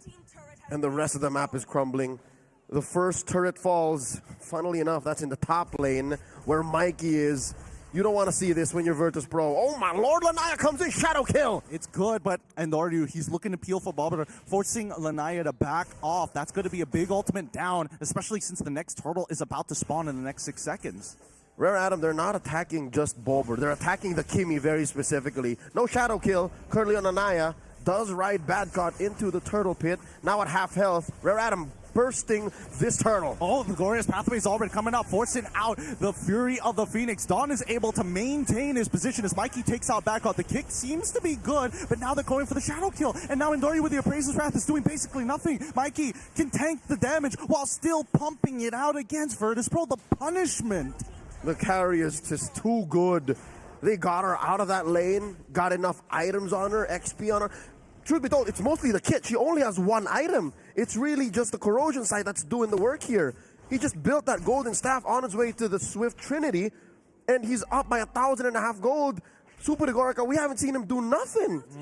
Yep, and it doesn't help the fact that as much as I want to deny your anti-heal, Mikey doesn't even have DHS. Not to mention that with the glowing wand, you do lose out on sustainability. Cat 9, whoa, taking the second half of the way of the dragon. Pretty surprising. It looks like Dom with the falling star moon is going to get involved. Powerful is nearby. Mikey pops the light wheels and now takes out Andoryu. Glorious Pathway, too late. They see the blind side, but the damage has been done. Over on the other side of the map, you see Badcott just working away at that tier 1 up top. Does get it done, mission accomplished, but at what cost? The bottom lane tier 2, the rest of the map. Virtus.pro, now their macro is being tested. They've been so good at team fighting. They've been so good at executing on a 1-to-1 basis. But what if those numbers don't favor you? What if you're not allowed to flex on your opponents on a favorable ground? Like, we haven't seen Virtus Pro do this in quite a while in the wild card. Yep, and it just goes to show that the adjustments from Rare Atom are extremely effective, especially after winning out the first collision against Virtus Pro. Deny that mid-trio, make sure that Pluto isn't exactly in the best position to start peeling for your team, and now you can see that the side lanes are having a good time. We finally see the War Axe in the DHS, Trinity complete for Mikey. This is a huge problem for Virtus Pro. Just about a single kill on Rare Atom, and it was on Dawn. Dawn is happy to be of service that way. He would any day throw himself at Virtus Pro. All this while, Cat9, what a revelation. It could be because of the nature of Virtus Pro's draft, but his kicks are so significant. His kicks are at least guaranteeing a kill per activation. Now the Lord, the dance has begun. Rare Atom first to the scene, putting it at almost a half health. What's Dawn doing here? Pushing them back. Fear the Phoenix. He's looking for a potential attack. He's looking for Cat Bobber. He gets hit. Mikey with the flank as well. Now Pluto's the next to fall. This entire fight collapsed before it even begun. 13-1. Might just turn to 14-1 if they catch Badcott. Badcott's out of here. He pops the Consecration just for good measure. Still has a Purify. Would be completely his fault if he died here. This is just damage control right now for Virtus Pro. This is the total opposite of Game 1, Gideon. This is a total disaster for Virtus Pro. This looks like a different team play, I'll tell you now. It is. Rare Atom stand their ground and tell Virtus Pro, we're not going to make it easy, and we're going to show you what dominance looks like. They're going to take their time, though. They were trying to sync up the waves. They've got top and bottom about to collapse at the same time. Rare Atom are a full 10,000 gold ahead. Lord marching in mid. Holy defense is popped here. This is a confirmed penetration. Bottom and top are going to lose their holy defenses too, and Lord crashes in. Yep, mid inhibitor now being threatened as Glorious Pathway is going to get called. They need to clear this up. Super Gorka making sure that he's positioning well so the piercing might even hit some targets in the back. The wave clear is very nice from Virtus Pro. They maintain their inhibitors, but there's still the second wave. Cat9 trying to peel, shouldn't pose in the time. Oh wait, now the Fury of the Phoenix hitting all 4 members are gonna go down. Mikey's able to take the inhibitor with the help of the Oki shadow kill. They're done for. Rare Atom 16-1 collapses 2 inhibitors and now are looking to go for the end. Just but one turret left, and all the waves crashing in. It's a wipeout. Virtus Pro off the map. What a turnaround here. Rare Atom punching back, saying, no, we stand on solid ground. 1-1. We're going the distance. Not so fast, says Rare Atom. Taking down Virtus Pro in quick fashion. Oh my goodness. These fights were so decisive, right? They were so quick to happen and very clearly trying to target the key components from the side of Virtus Pro. It seems that Ryzen has figured out the recipe that Virtus Pro has been cooking up all this time, finding them the success within the wildcards to steamroll through the competition. And here was scary. Coach Ryzen allowed for Virtus Pro to pick the Uranus. Coach Ryzen did not choke out any specific strategies or heroes from Virtus Pro. If anything, he allowed the Angela, if you wanted to, right? You could go ahead, pick Enchantress Roamers. We don't care. Hell, steal Cat9's Hylos. You just unlocked our Cho. This is Rare Atom showing one of their strengths, man. Preparation. They were ready to play this way. And if anything, 80-90% of this was preempted. They baited and they deceived Virtus Pro into playing this way. I totally agree, but had Virtus Pro just played a little safer in the earlier stages of the game, I think they could have prevented a lot of the damage, right? Because this started to snowball out of control. I mean, let's start from the very beginning. It's all about this mid domination, right? Making sure that Pluto doesn't get to walk around for free. That Bobber is constantly having to look over his shoulder. Is Lanaya going to jump out of the bush at a random time? It's that second point, I think, that really was the nail in the coffin for Virtus Pro. Rare Atom straight up made Bobber on the Kimmy a melee hero. They were making him fight right here in your face, about an inch away, and he couldn't breathe. They would not respect his personal space, and that led to the win. It's the inside boxing style, you know what I'm saying? Go for the body. In a telephone booth. In a telephone booth, elbows ready to be thrown. Maybe a illegal move in professional boxing, but in Muay Thai, it gets brutal. Like this. Yes, sir. It's really tough to see, but it just goes to show that Rare Atom is prepared for this match. Eterna, it seems like it's a different team that played. Virtus Pro, I did not see any of their execution excellence. I did not see much of the flow that they were exuding in game one. What did you see? I'm glad we're talking about that, and I'm glad we're at this point because I do agree with what Gideon mentioned before the game even begun, right? Straight after game number one, Gideon was like, you know, this might just be Rare Atom testing the waters, figuring things out, and maybe taking a little bit more of a sneak peek into what Virtus Pro has to offer. Because like you guys mentioned as well, this is the first time that both of these teams have actually met. I gotta say though, Rare Atom, perfect at deception. We thought that Cat9 could only perform on the Baxia as well as the Hylos, and I think Virtus Pro were also banking on that fact, brings out the Cho and does exactly that. I think Cat9 was a big impact in the early game to make sure that they were able to get the early game snowball that we saw in game number 2. It was just too good. I can't even name an MVP, honestly.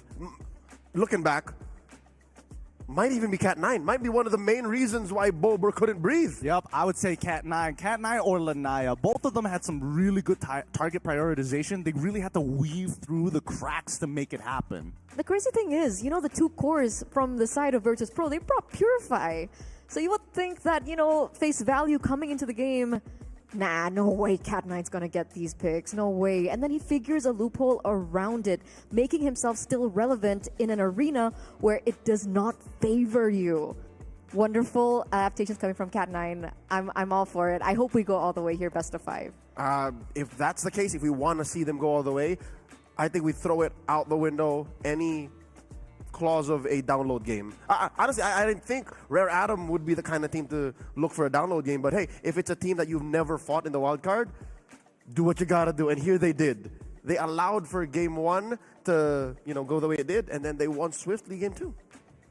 I think that's fair, but I still think that at least for this squad, keep it up. Keep up this pressure. Let's see whether Virtus Pro are the ones who now have to adapt. It's all going to come down to this because they are one game away of getting to championship point.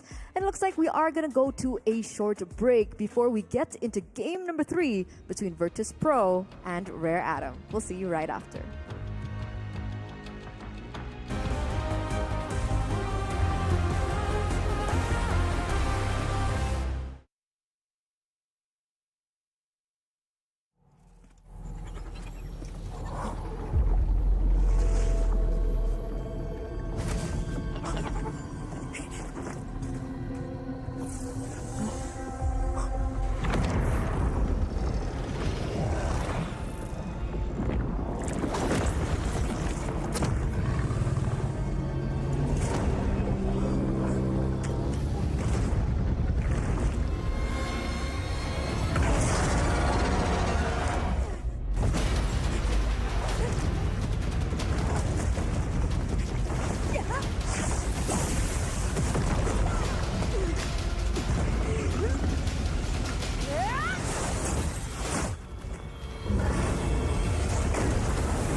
we're back here in Saudi Arabia for the MSC Wildcards Grand Finals at EWC 2025.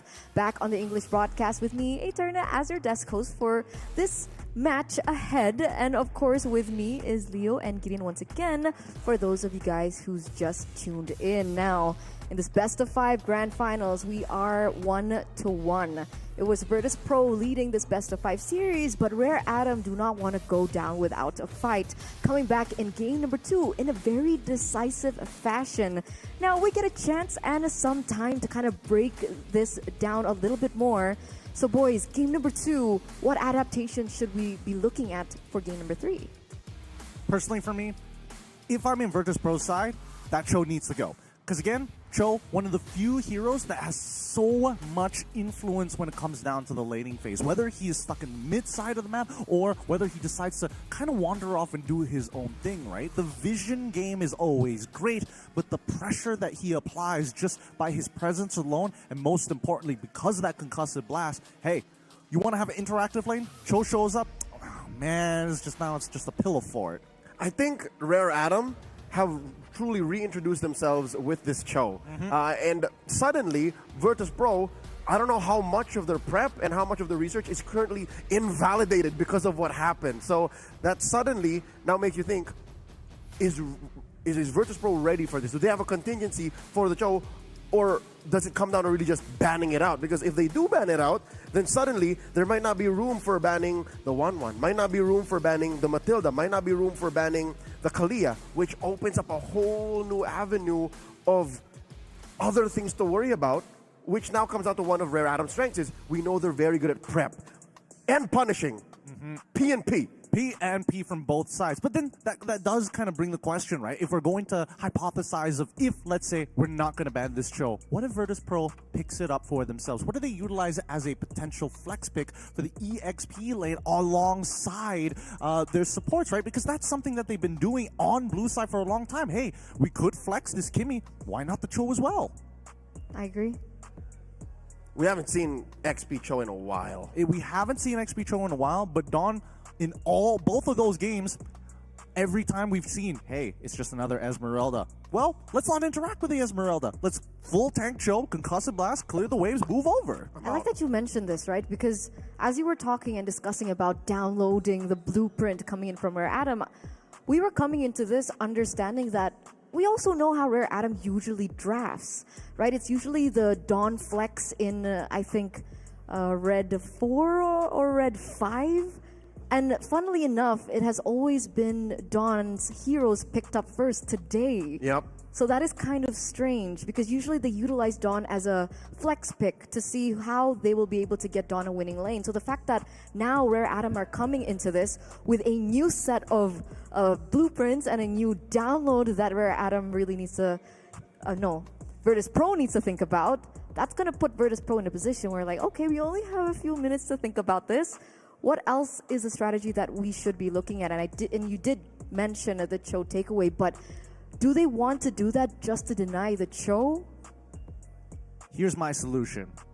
Right now we see that at least for Rare Atom, where they are attacking in terms of the draft is that mid lane. You have mid control, you're able to start influencing the side waves. And more importantly, if you have priority picks, because you understand, hey, in terms of your priority list, Uranus is number 1, and therefore Kimmy is also along that same path. If we give you one or the other, we can skew it into our favor, which is why we see Dawn having, we know that they want the Uranus. We can guarantee an Esmeralda for ourselves later down the line. But more importantly, we are able to control that mid. Therefore, we can start putting our resources in different spots. Because this is all readable once you understand your opponent's priority list. And the high priority on the Uranus and the Kimmy for Virtus Pro might now become a weakness. I think they have to recalibrate and reorder the way that they care about these lanes and put it in mid. I think they really need to take care of Bober. Bober and Pluto, that is the heart of their lineup. Super Igor can take care of himself. Andoryu, dude, Andoryu survived a 5-ban draft. He's fine, he'll be okay. So if we were to dumb it down just a little. Okay. Let's dumb it down just a little. Let's keep things simple. So mid-trio is an important aspect in this match. More than just mid-trio, mid-duo. Yes. Mid-duo. So we're looking at the roamer and the mid laner? Correct. Yes, because in terms of the flexibility, who gets the most flexible spots? So far today, we've shifted from Dawn all the way down to Mikey, right? Because Mikey is the only person who's like, oh, I can deal with all of these tanks if I get the carry, but I need to make sure that the lane is somewhat viable for me in the first place. That the map is somewhat acceptable for me to flourish in. That's what was wrong in game one. Like he could not do anything. The time that he could do anything, it was too late. So technically the Kimmy was okay. The Kimmy was actually perfect in that laning phase. So the high-lows is what we're kind of nitpicking on. I mean, they had the triple tanks in the first place, and it's like, okay, you want the high loss. You already had the Uranus on top of having the Fredrin as well. Doubling down on that high loss, I wasn't so sure whether that was the play. Because considering that Kimmy was already shown on that red 4, so it's like you're playing into yourself at that point. So I think in game number 2, Virtus Pro were too busy trying to counter Rare Atom and not enough thinking about what they wanted to do in the game. Because have they picked up the high-lows in the roam? Quite the opposite. I think they cared too much about what they were doing, and they got blinded by the fact that Rare Atom was not going to take this line down. I totally agree with this because they were confident not only in their laning phase, but I think they also tend to forget, like, oh wait, our composition is actually very good early on, but that Cho gives the tempo over to Rare Atom, so now we can't make the first move. And I rarely use this term, but there's a modicum of disrespect the way that they drafted that. It was like, yeah, we'll draft this way. What's the worst that could happen? Yeah, you could lose quickly. Because they did not expect that, oh, we will lose all 3 lanes this quickly because of what we lack in mid. There was not enough dynamics. They were just way too monotone. It's just like, we are tanks. We are. Yeah. We got marksmen in the back. Like, it just doesn't work that way. They didn't have a lot of tools as well to work with. Maybe Pluto's not used to it. I mean, technically he has picked up the Florin, and technically the Florin isn't a playmaker per se. He played Arlo. But usually we do see a flex in either one, right? If your EXP laner is a beefy guy who has no tools, usually we see someone with tools in the roaming position. Do you think that was a problem? Well, here's a couple of smaller issues, right? Because I do agree that if they had an Enchantress support, a lot of things could have been alleviated, right? Especially when it comes down to the mid lane. Oh, you may push out faster, but I'll make sure that you are too low for your regenerate to give you any value when you start moving over to the other sides. Like, I think that Cho would have been put down to 1 HP if you just had a Rafa on your side to start punishing your opponents. And not only that, I think with this Cho pick, you could see that a lot of the battle spells turned into Purify. And we saw that Bobber, it's not like he wasn't uncomfortable dealing with a Hayabusa, it's just that when you don't have the flicker, there's no guarantee of just flickering out of the Oki Shadow Kill, which we've seen him do many times throughout the wildcards. Again, it comes down to dynamics. Like, they did not have enough things to do to answer what Rare Atom put out there. And instead, they took it lying down. They're the ones who's like, all right, I guess. All right. Haven't been in this position a lot of times before, but... Exactly. They drafted the lineup that isn't playing to their strength. Because they're so good at team fighting. They're so good at activating each other. But when you commit that much to Revitalize and Purify, then that's what happens. Like, they didn't fight back at all. So, will they be able to fight back in game number 3 is going to be the question, because before, once again, we head over to game number 3, we are going to give some players a little bit more time, a little bit of room, because again, the stakes are ever as high. That's the last key to the MSC group stages. And with that, you guys are watching the MSC Wildcards Grand Finals. We'll be right back after this break.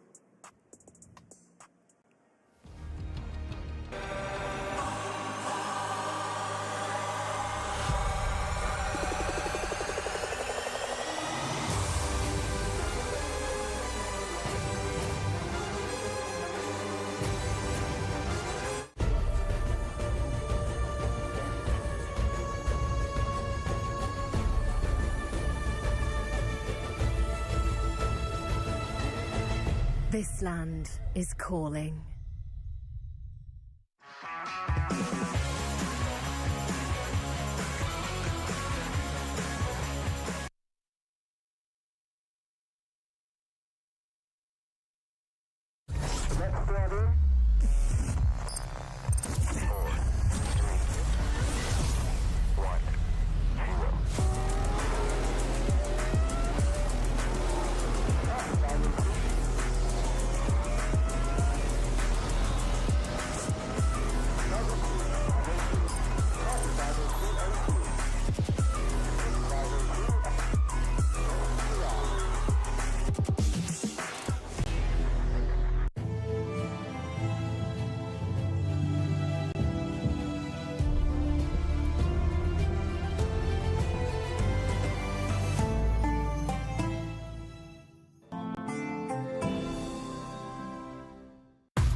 I stepped into a realm of wonders where the sun kisses the sea.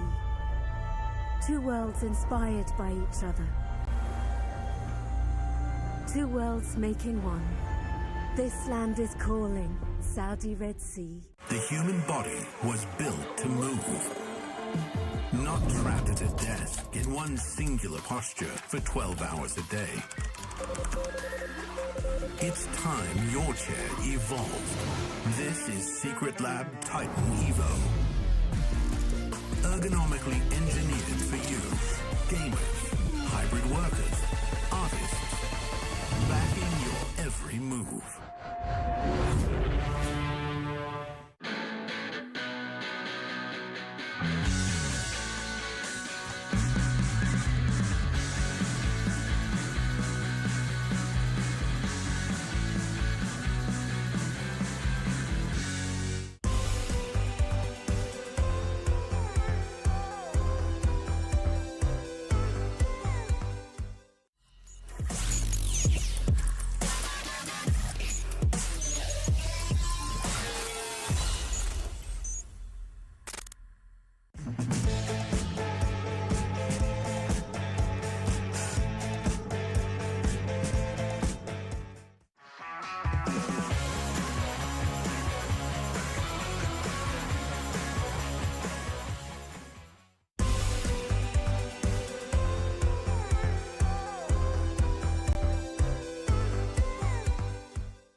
Just trust me, okay?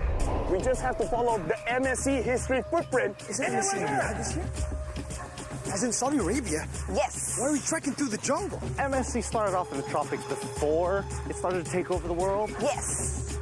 Oh, guys! This simple. It matches the QB frequency. I think we're getting close. You guys hear that? The format is calling me. I can feel it in my gut. Not your guts. You just skipped breakfast. Guys, look. 8 different warriors, all from distant lands. One sacred path. Oh my, Japan is back. Oh, 8 teams drawn into 2 groups. GSL format with BO3 matches, but at the end, only 1 team advances. We have to find the next piece first, because then we get to write the story. Imagine it. Lapels, MSC 2025, Fury Pro Max Plus. Ain't that good? Yeah, I like the sound of that. It's okay. I got this. What's that? Great Scott! It's the group stage format! The MSC 2025 group stages is going to consist of 16 teams broken into 2 groups, each group balanced and regionally diverse. So all teams will be drawn into 2 seeds, and teams from the same region can't be drawn into the same group. Groups will then play a BO3 double elimination. Teams with a 2-0 record and teams that survive with a 2-1 record will then advance. 8 teams will then fight for the ultimate glory. Is this still a group stage or a group elim stage? Well, it's kind of both. It's the best of both worlds! Maybe we're intentionally lost. Oh, you mean like the time a strong team lost to a weaker team? They claimed it was a strategy to go down to the lower bracket for a more dramatic comeback? Yeah, that sounds right. Yes. Oh, look! That seems like a shortcut to the finale! Perfect! Now we can solve the final format before they even get here. Let's go! Brigida, let me teach you something. When you see something shining, you smash it. I found it! The sacred format ahead of everyone else. From now on, you can call me LaFell, the great format discoverer. LaFell! I think you broke the format. Oh, we can still fix the format. Thank goodness I'm not with you this time. Don't touch anything else, LaFell, no! Let's look at the knockout stage.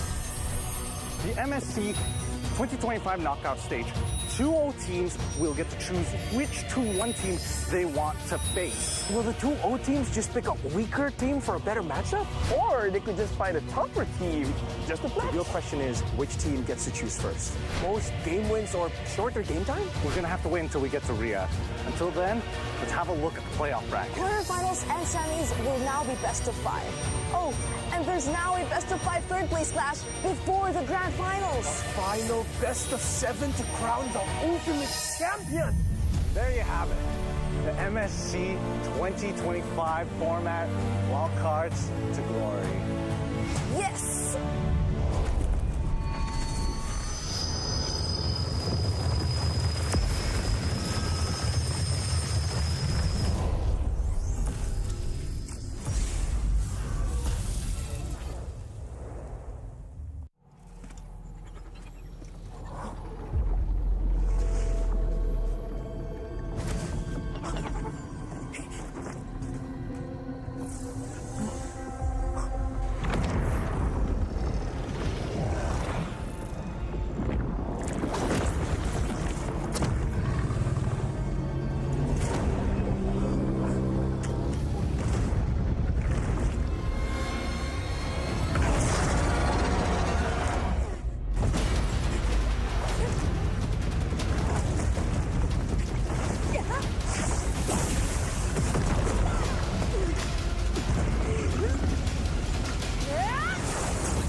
One game away until championship point here, the grand finals of MSC Wildcards 2025 at, of course, EWC. Back with me again, Eterna, alongside with Gideon as well as Leo, as we are jumping now into game number 3. And it looks like the players are already at their battle stations, ready to perhaps go straight into the drafting phase. So, before we get into that, what are the heroes that we should be looking at? Just a little bit of a refresher, a recap. Number 1 is the Cho. Yep, number 1 has to be the Cho. But we still also have to remember, Farsa's still a priority, Kimmy's still a priority. It's been consistently banned every single time. The question is whether or not the Uranus is going to be utilized as a bait pick. I think the Uranus should slowly go down in prio. Really? He's gotten answers. It's proven that he doesn't help a losing matchup win. Not very good on the back foot. So yeah, maybe save him for the second phase, or just straight up ban him. Like don't try to play deception and try to lynch it on a singular hero like Uranus. There are better ways to spend your picks and bans. You look very expressive about this. Oh yeah, I'm loving. You don't like everything. Uranus? Yeah, I don't, but I'm loving all the comments being told about Uranus from Elio here. Eventually, he's going to be on my side about this. It's great to see the way that the teams are playing, but the adjustments are extremely important. So, will the adjustments be made right here, right now, as we get into the drafts for game number 3 between Rare Atom and Virtus Pro? Leo, Gideon, you guys know what to do. What a switch up. Rare Atom now on the play. Virtus Pro gets a double. I'd like to think this is a great way to adjust. No longer are they going to get blindsided by that red 5. Not like it was really much of a problem. A lot of Virtus Pro's issues in the draft for Game 2, they walked into straight up. They just took it in the chin. Yep. Now, they could be more careful.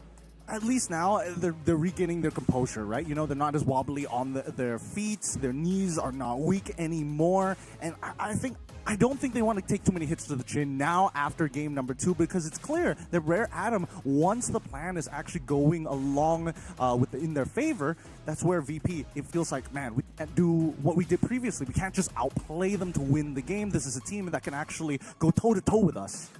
And I think that's one of Virtus Pro's real strength is their execution, right? If you end up with a draft that you cannot play with, again, capital PLAY, play with, then that's a non-starter. You're not getting anywhere. That was the story of game number 2. Now in 3, when you're in red, you usually have the onus of just banning things you cannot deal with because you're allowing your opponents to get that powerful first pick.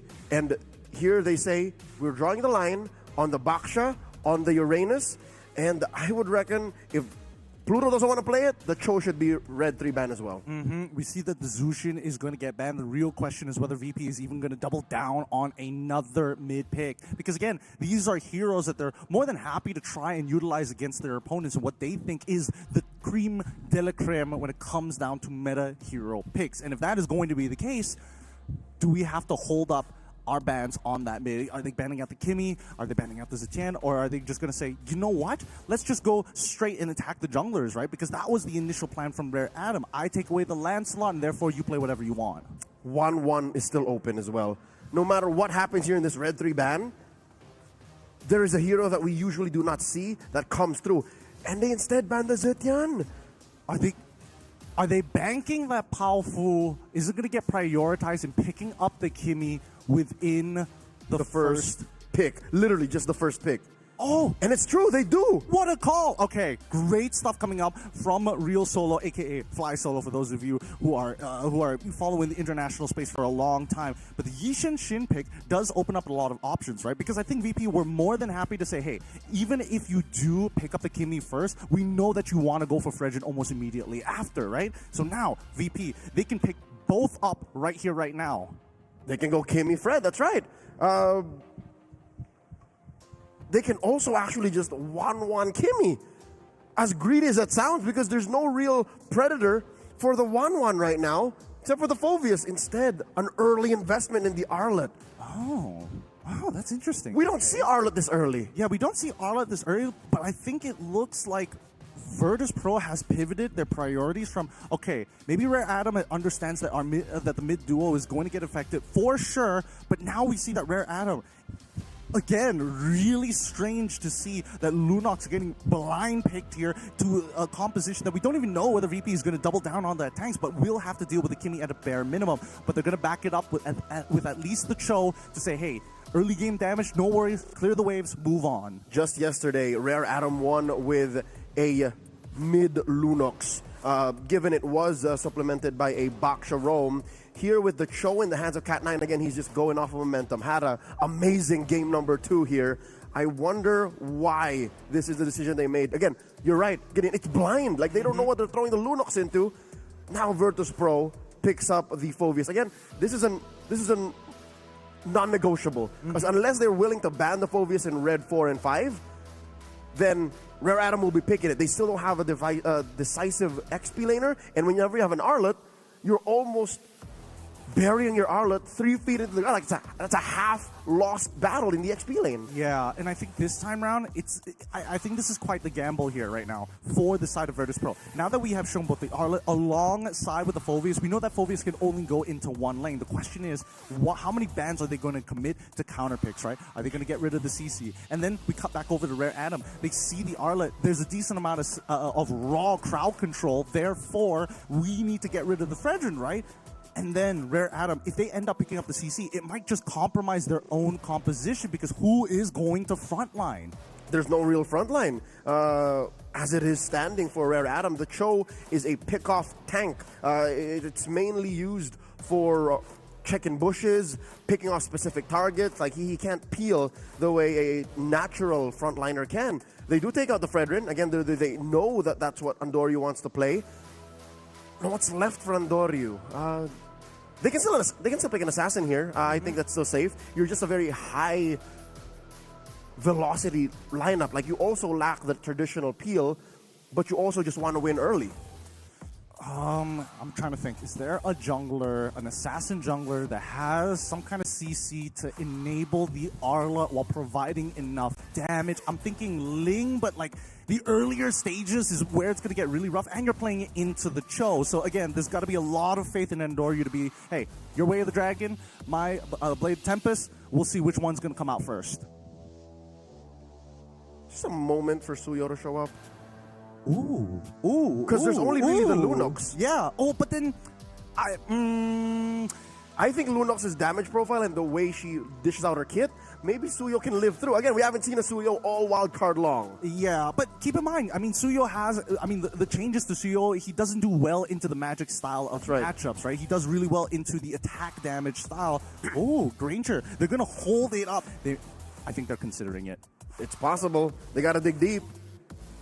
Hayabusa ban, Esmeralda, Lapu bans on their side. Lancelot is the only, premier current meta jungler left. Yes, and even then, all right, first, let's look at the picks, right? Because Rare Adam, they're going to find their counter pick into the Granger at the very least with the Irithel, but they have to finish off their composition, and there's no real frontline tank in terms of, raw burst. Oh, okay. So it's going to be EXP Hilda this time around, expecting VP to actually play the assassin.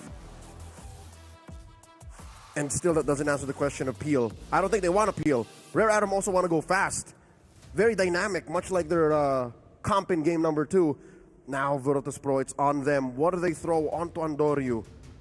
What can the Nightmare do here in this situation now that the momentum has shifted over to the Chinese squad? Again, it's either team going to championship point if they win game number 3. Currently dead even 1-1 with 15 seconds left on the clock. A lot to consider here, but it looks like it's going to be the Lancelot as their final lock-in for the side of Virtus Pro. And Andoryu really has to play out of his mind. He's got to deal not only a lot of damage, but dodge a lot of the damage being pumped out by Rare Adam. So what's the play here? Run through the Hilda, run through the Cho, threaten the kill on the Irithel, I-frame through her basics, try to kill and duel against the Yi Sun Shin. This, we rarely see a lukewarm red 5 last pick. This is one of those times. I think they're banking on level 2 here. I think they're trying to bank on maybe level 1 or level 2 in the mid lane for the mid lane duos to try and make something happen, right? Cho's going to clear that wave super, super fast. But if he gets hit by a singular stun, and wait, hold on, we need to see the emblems first. What is this Arlet bringing to the table? Ladies and gentlemen, game number 3. Both teams at a point apiece. Momentum definitely going the way of the Chinese squad. Rare Adam. Can Virtus Pro quell them and turn the tides? Welcome to game number 3. We know that this is Rome Arlet, but what is he rocking? We can see Brave Smite, but what else? Yeah, again, Pluto's thinking about the later stages of the game. He's not thinking about even contesting that mid initially, right? Second weird thing is the fact that Bobber decided to go towards purple buff rather than help to leash on the orange. But here comes Andoryu on top of the Little Wanderer, secures it for himself. We're taking a slower approach from the side of Virtus Pro. Talking about Pao Fu, he did take a while to take off yesterday. Did win, but again, such is the way for a Lunox. you are still scaling. Pluto jumping in.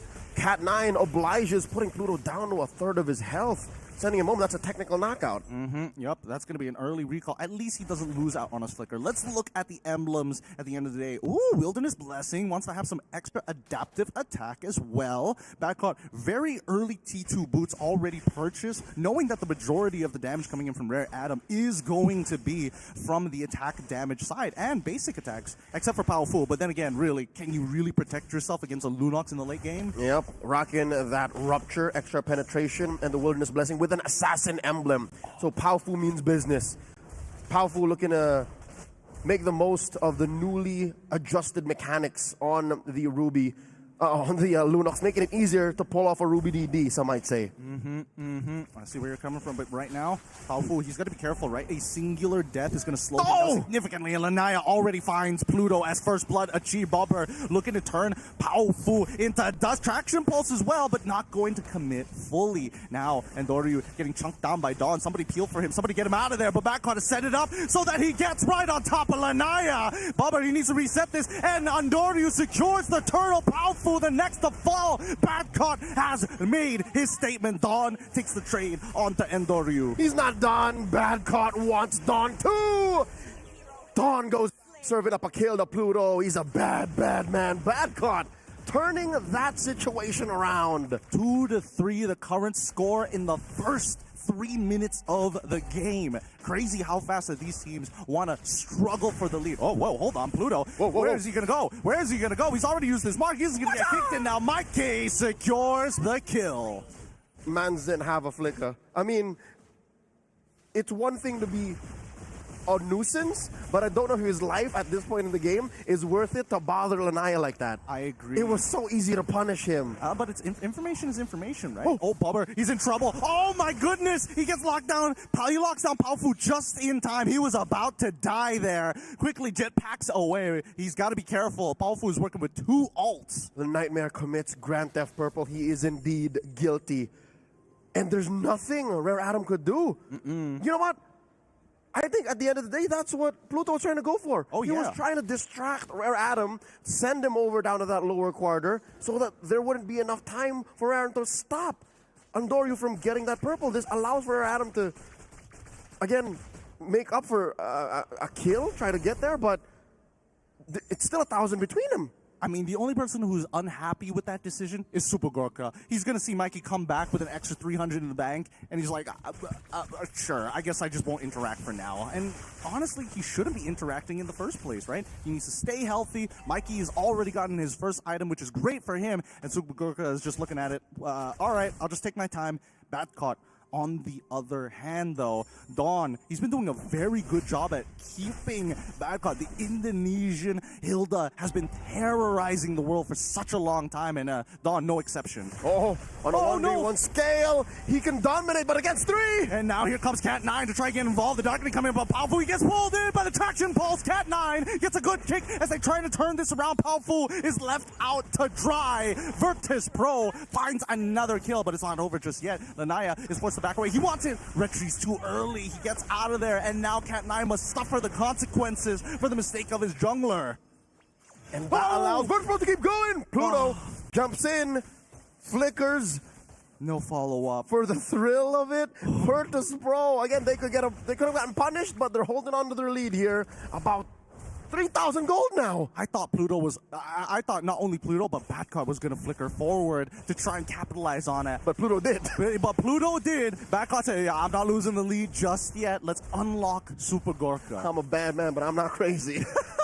Oh, there's the War Axe onto Backcaught right now, and because of the forward momentum from Virtus Pro, in whatever part of the map that they find advantage in, they get themselves a massive lead, lane per lane, everywhere they're going. Cat9 wanting to close the gap already. Was that a conceal? That was a conceal. This early on unlocked. I mean, it's a lot of assists coming in from Cat9's side, right? And not to mention, especially coming in from Pluto, he also secured a kill for himself, so that really speeds up the process. At the end of the day, though, Pluto, he's trying to be effective with his abilities, right? That's why you're seeing him just throw out final slashes into wide brushes by that mid lane to guarantee some safety for his team. 6 minutes in, and I can already tell you this is a very different Virtus Pro. Number one, Badcott, he is an impact player. He's on his signature Phoveus, no longer a random Uranus, just again, a chunk of meat that kind of deals you damage. And as well, Bober now actually picking fights that he can afford to pick fights because Pluto can help him back dudes off with the final slash, not just the glorious pathway that slows him down but doesn't really stop him. Yep, it doesn't stop him at all. And honestly, considering that they haven't dropped the ball in the earlier stages of the game and actually trading up, this works in favor of Virtus.pro compared to game number 2, where just no winning situations, they died early, and then you just got snowballed out of control. The next turtle spawns. Keep in mind, Cat9 has his ult and a flicker available. Turtle already started here by Andoryu. That's a huge presence by Virtus.pro here. All 5 near the turtle. Nothing Rare Atom could do. They are trying to set up for a push up top, but there's a quick rotation from Virtus.pro. Was that a final slash? Okay, it was a final slash, and also a phantom execution. Oh, Backward tries to flicker forward. Does actually secure the kill onto Lanai with the help of Andoryu, and now everybody else looking to collapse upon him. Badcott is going to take his lead, and he's going to run it through Rare Atom's throat. Dawn, he's trying to hold on, but it's too late. Super Gorka secures the kill. The least they could have done was a push. Top lane does fall. Rare Atom scores that. But the rest of the map belongs to Virtus.pro. Game number 2 was so not VP. Here now they're pushing the volume up to 11. Yeah. They're cranking it out. They're, what, 4,000, 5,000 up now? They are getting into dangerous territories of a lead. 5K already achieved. If they get 5 more, it's that checkmate angle, similar to what we saw from Rare Atom in the previous game. In those final moments, they already achieved that 10K lead, and they could basically do whatever they want. Oh, this is a sign, a very bad sign for things to come for Rare Atom. Bober has already gotten his Holy Crystal, 2nd item, and he is up about 2,000 gold from Powfu. 2-0 on this Lunox. There are difficult games. This is more than just difficult for Powfu. I've seen him try to pull off that combo. Didn't do it even once. I mean, he's not the only problem they got to worry about. Andoryu is getting very close to completing off. He just couple of components off actually from an endless battle. Not to mention he's 2 levels ahead of Lanaya. He is starving him out of the jungle while Super Gorka 3rd item complete. It's a very big power spike, and not to mention he got a Sky Piercer after the Hunter strike, so therefore he's hunting for heads. He's the cleanup crew that Virtus.pro needs, which is why Badcott, he's so greedy on his builds. Those war axes, he loves it. Conceal on Cat9, finds Andoryu. Final slash, the tip misses, but still that's enough. The fact that the full combo wasn't there, Rare Atom sent to the hills running. They're chasing. Already the brilliance is already out. Pluto is going to try and keep on top of them. Badcott is getting slowed down, and Bobbers, well done, is able to hold back 2 to save the lives of his members, trading EXP for support. Couple of flickers spent as well. The Purify on Bober. Virtus.pro, I think this is still a green light. Again, it was but a speed bump, but they are still going to get the Lord here unless... What is Lanaya thinking? He has no Mountain Shocker. Couldn't even contest. At least, you know what? I'll tell you now, this is a good call by Rare Atom. If they tried to contest, they would have gotten punished. Oh yeah, for sure. I think at this point, Rare Atom just has to take the hits, right? They gotta wait for their timings. They gotta wait for Mikey to get his 4th item, and then they can really start doing stuff. For now, I mean, Dawn, if he has to sacrifice his life and trade 1 for 1, that's probably the best scenario they can get. I think that's the way. Just keep sending Dawn to check bushes, make sure that the coast is clear, get key resources on Mikey. I dare even say on Lanaya. Let Powfu deal with the stragglers. Let Powfu deal with those who will overextend, because you can't expect Virtus.pro to make mistakes, not at this point in the game, at such a crossroads. Popped that holy defense in mid. Bottom lane still standing, top lane as well. Super Gorka! The darkening comes through, and Powfu finds it. 3-man G couldn't go, but Cat9 will get his ult out just in time to hit Pluto. Mikey has to run. Phantom Execution already out. Thorn Rose doesn't connect either, and Mikey is still alive. Mid inhibitor now getting attacked by Bober. He's going to take his time as we see that the holy defense is breaking on all fronts. This might be 2 inhibitors, unless Mikey has something to say about it. Dawn, he's taking some space. Virtus.pro say, you know what? Mid inhib, good enough. Let's back away. No HD. All these turrets standing on their own feet. a wave left alone could mean permanent damage to Rare Atom. They already have their mid lane penetrated. Virtus Pro, that's what I'm saying. Sometimes there are random parts of their lineup that are just left overextended. And I think that's because they knew that they were winning. Again, I wouldn't blame them. I would do the same if I was 6,000 gold ahead. But Powerful, you cannot deny the killer instinct on this young man. He only has 2 items, and he was able to do that to Super Igorka. Although that might be a blessing in disguise for Virtus Pro because there were so many resources left up top to try and save Powerful. He did survive, but Cat9 fell. So, again, the intent was there, but Virtus Pro still got what they wanted. They got the push in mid and pop the holy defense down bottom. Now the question is, what kind of space do you want? Knowing that your opponent has a concealed Dawn is going to open up this map and foreshadow how Virtus Pro is looking for. And Doryu even going for a Phantom Execution into blind bushes, knowing that they're going to be on this side of the map. Rare Atom give up the space. Now this is what we call high-level play. Game sense. Virtus Pro, they were sending resources where they were sniffing Powerful out, and they were right for about a second there, but Powerful read the room and said, you know what, this is not worth it. I tried to do it against Super Igorka earlier, and that might have been a fluke, but now the conceal, they spot Dawn. Badcott jumps in on him. They want to punish. Dawn forced the flicker out of there, and Doryu, I mean, he doesn't mind just throwing out that Phantom Execution. It's on a very short cooldown, but look at Powerful's position, right? Every single time we see Rare Atom actually take the space, they just plant it. Did he cancel it? Oh my goodness, he's open, and they see him, Powerful, now running out in the open. He needs Cat9 and Dawn to keep him alive. They protect him, and Virtus Pro, they call it. They saw the conceal actually coming through from Cat9's side. Both sides, the push and pull. This is such a dangerous moment. They saw it, they heard it. Mikey gets spotted by Pluto here, flushing him out of that brush. Now the dance begins. Lord standing, Badcott pushing back too. Gets caught by a kick here. Cat9 not pressing the button just yet. That's flicker. It's good, right? Virtus Pro, they should have a green light to make this happen, but they're going to take it safe, right? Wait for the waves to actually stop pushing through, get a little bit more information because it's all about finding that pick. Now they got eyes on Powerful. They don't want that last engage he got on Super Igorka to happen once again. Super Igorka making himself scarce, man. He's putting a wall of bodies and actual structure between him and Rare Atom. He knows how important it is for him to live. Now Powerful holding that long brush. Andoryu already using his Phantom Execution. Do they know? Mount a Shocker. And now they're going to go in. The Turtle Ball is going to be thrown in as they go. And Andoryu takes the Lord first, but Powerful finds Bobert. And now Mikey, he's trying to attack that back line. And Virtus Pro, they quickly shift back. This is a not the worst situation for Rare Atom. They caught Bobert, and this might allow them to protect themselves against the Lord. That's right. This is not by any means a consolation prize, a participation prize. No, they are happy to take out Bober because now that the Lord is pushing, they're lacking one major siege tool. That Kimmy that sprays out wonton magic damage. So I think Rare Atom survives another day here. They should, but let's see how he plays.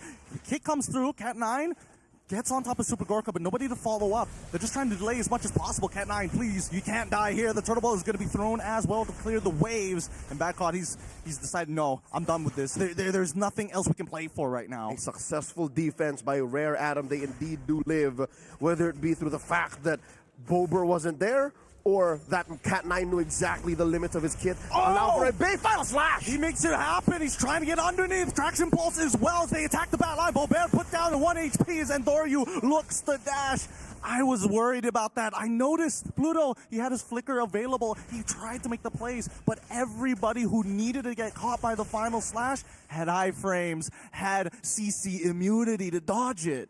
And mind you, Mikey was way out of range, didn't even need to purify. He found the flank, threatened the kill on multiple members of Virtus Pro, and that sent Virtus Pro packing. Although this huge sequence in the top lane did allow for passive pushing down bottom, so Rare Atom lose their bottom lane inhibitor as well. Only one safe lane left. Luckily, again, somehow, glass half full, Rare Atom, it's the long lane, so it takes care of itself. Exactly. Rare Atom, I think they were aware of it. They were willing to sacrifice an inhibitor to make sure that the long lane is something that they don't have to worry about and can manipulate into their favor. And even Virtus Pro, they recognize this, so they're like, okay, sure, we'll take the structure. I'm sorry, Pluto, that you had to die and lose your flicker out for this, but now this is where it gets really dangerous because the river line, that's where you're expecting blood to touch the water.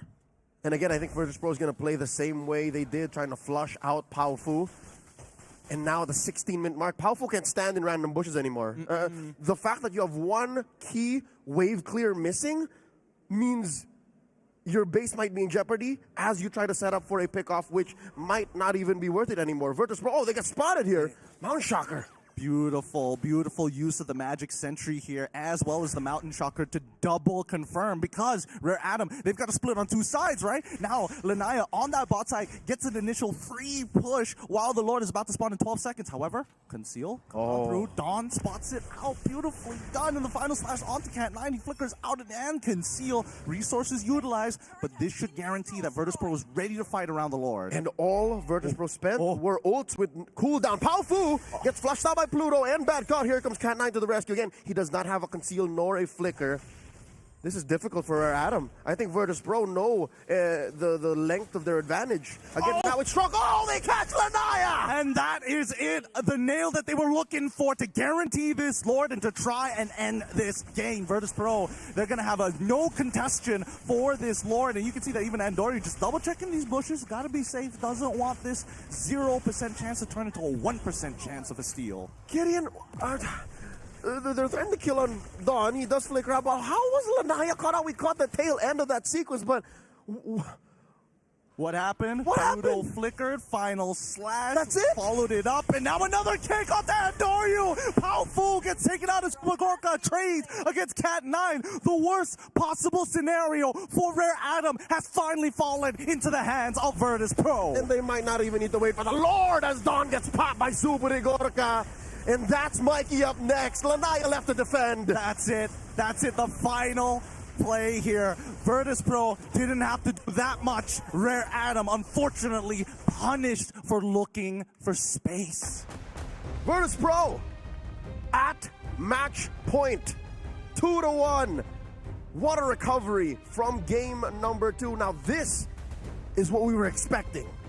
That was honestly a very high-level game. Both sides understood exactly, and they maintained, min-maxed their resources, the use of Magic Sentry, while still using Mountain Shocker. You thought it was a waste. No, it's to allow Lanaya to get a free push down on the bottom side without getting punished. Even with their backs against the wall, Rare Atom knew how to use the tools that they had to try and claw their way into a win, but something tells me their eyes were bigger than their stomach. I think they jumped the gun and skipped a few steps and thought, we can do this, right? And forgot that a flicker was off of cooldown on Pluto and got punished hard. I think we'll see it somewhere here in the replay because, again, it happened within like a span of a second. It happened too quick. The chain CC was just a little too good, right? The Traceless is a great spell, especially since now that they changed it a little bit, that you also get a little bit of a crowd control immunity when you come out of the Traceless animation. But in it, or before you click it, you gotta be fast, right? Fair game. It's fair game. We did see Lanaya actually dodge some final slashes, but it's a game of probability. Eventually, you're gonna slip up. You throw out several number, one of them is going to catch you, and it sucks that it came in right when the Lord was fresh for the taking. This is the 10-minute mark here. This is the attempt of Paufu successfully at that to take down Super Igorka. And here, they flush out Paufu, and this is the cleanup crew here. Mikey, look at Mikey's positioning, right? Yeah, this is fine. They get to defend here still. It's beautiful, right? This one! Oh! There we go. It was the final slash, and then the follow-up with the CC, and it's just continuous chain. There's no animation opening, no frame to save him. They did not see Pluto entering from that river brush. Oh, look at that. Super Igorka is cold, man. He's cold. He's cold. He didn't even break a sweat. We're all sweating now because we don't know what's going to happen. Game 4 could end here. It could end here. We're already at match point. I'm really excited for this because initially I thought, they're testing it out, but now we're getting into the high level of play. We're getting inside of each other's heads. Eterna, championship point for Virtus.pro. Man, I'm sweating. I don't know what stage they're on, but for us, it's hot, and it could get even hotter if Rare Atom has a say in this, right? Who knows? They force it all the way to game number 5, putting everything up to the test. But reflecting back on the few games that we've seen between these two, I think it all comes down to allowing the players with that instinct for playmaking to have the playmaking tools. Because in this particular game, I know you guys will have opinions on this, but in this particular game, I think Dawn on the Hilda just wasn't it for me. It wasn't it? Okay.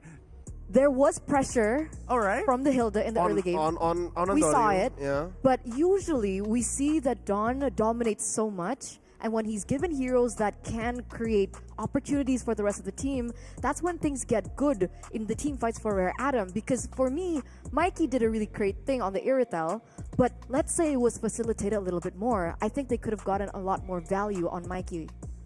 I think that is fair.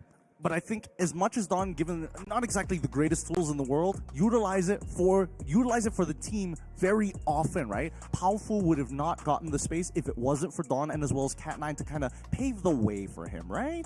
I think that is a chicken and the egg situation. Like Yeah. if it wasn't the Hilda, then the Lunox wouldn't have gotten here, right? But if it wasn't the Lunox, then there wouldn't even be a chance to threaten Super Igorka or Bober because he got one of them each a time. One apiece. So what I'm saying is, if all of these get a check, right? If all of these get, if ideally, some way, somehow, Coach Raizan is able to put heroes that are game changers on Dawn, on Paufu, then there's so much that means so much was left open as well for Coach Rio Solo. I mean, they've got to snap their backs here, just break them in half at this point, right? They got to make the statement, make them scared to take space. They There's a have lot to of break things. their own patterns. Exactly. It's too exactly. simple. There's a lot of things to consider, and things are getting even more complicated, right? Variable after variable after variable. And because of that, we are going to allow our players a little bit of breathing time before we get into potentially the final game in the grand finals. And with that, we'll see you after this break. Stay tuned and don't go anywhere.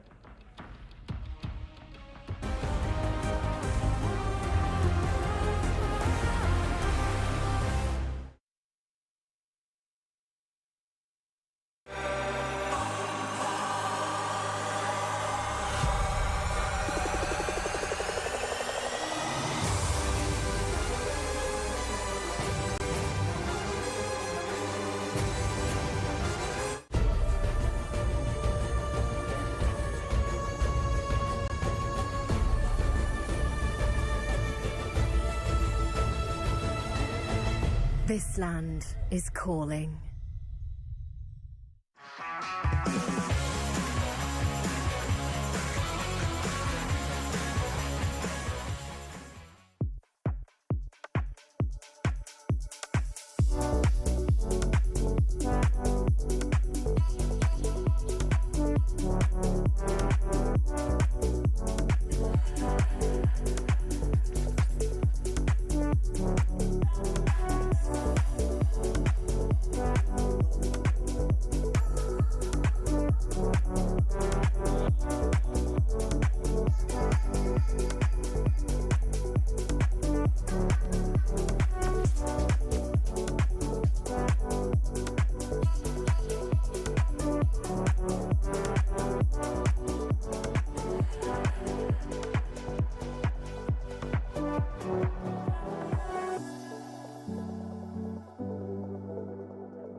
We're back here at the Wild Cards MSC Grand Finals Championship point for Virtus Pro of EECA. And potentially we could be looking at the final game if they get their way. Welcome once again to the English broadcast with me, Eterna, as your desk host. And over here are casters Leo as well as Gideon. Now, boys/men, predictions before we get into the next game. Ooh, I have to say... We say it together. We say it together On three. 1, 2, 3. Virtus Pro. Wow. I mean, they are a cut above the rest, and right now, I got to give it to Rare Adam, though. As much as I'm singing the praises of what EACA is capable of producing, and somehow Virtus Pro being able to foresee that this team can go the distance, Rare Adam had some extremely intelligent moves in the previous game, showing that they are capable of playing at a high level, like an extremely high level. Yeah, despite us being unanimous in seeing Virtus Pro move up to the group stage, winning this best of 5, the grand finals of the wild card, there is something to be said about Rare Adam. They're very commendable, and it's clear that they put so much hard work into honing each other's individual skills and bridging those strengths into possible plays, whether on the back foot or when they're ahead. Because I'll tell you now, Rare Adam is a better team on the back foot than Virtus Pro is. That's actually a really good point here. We saw every move that we made in that previous game, and the fact that Pao Fu was able to not only sneak his way in, Virtus Pro were still able to adapt. They started thinking, that cannot happen again. We gotta start, bushwhacking every single time. Yeah, they were threats. They were still real threats even when they were down like 8K, 9K. So this is a silly thing to say, and of course it's going to be harder than we put it, but does this mean that all Rare Adam needs to do right now is to find a way to claim control over the early game? That's one way to do it. It's going to need a very specific draft.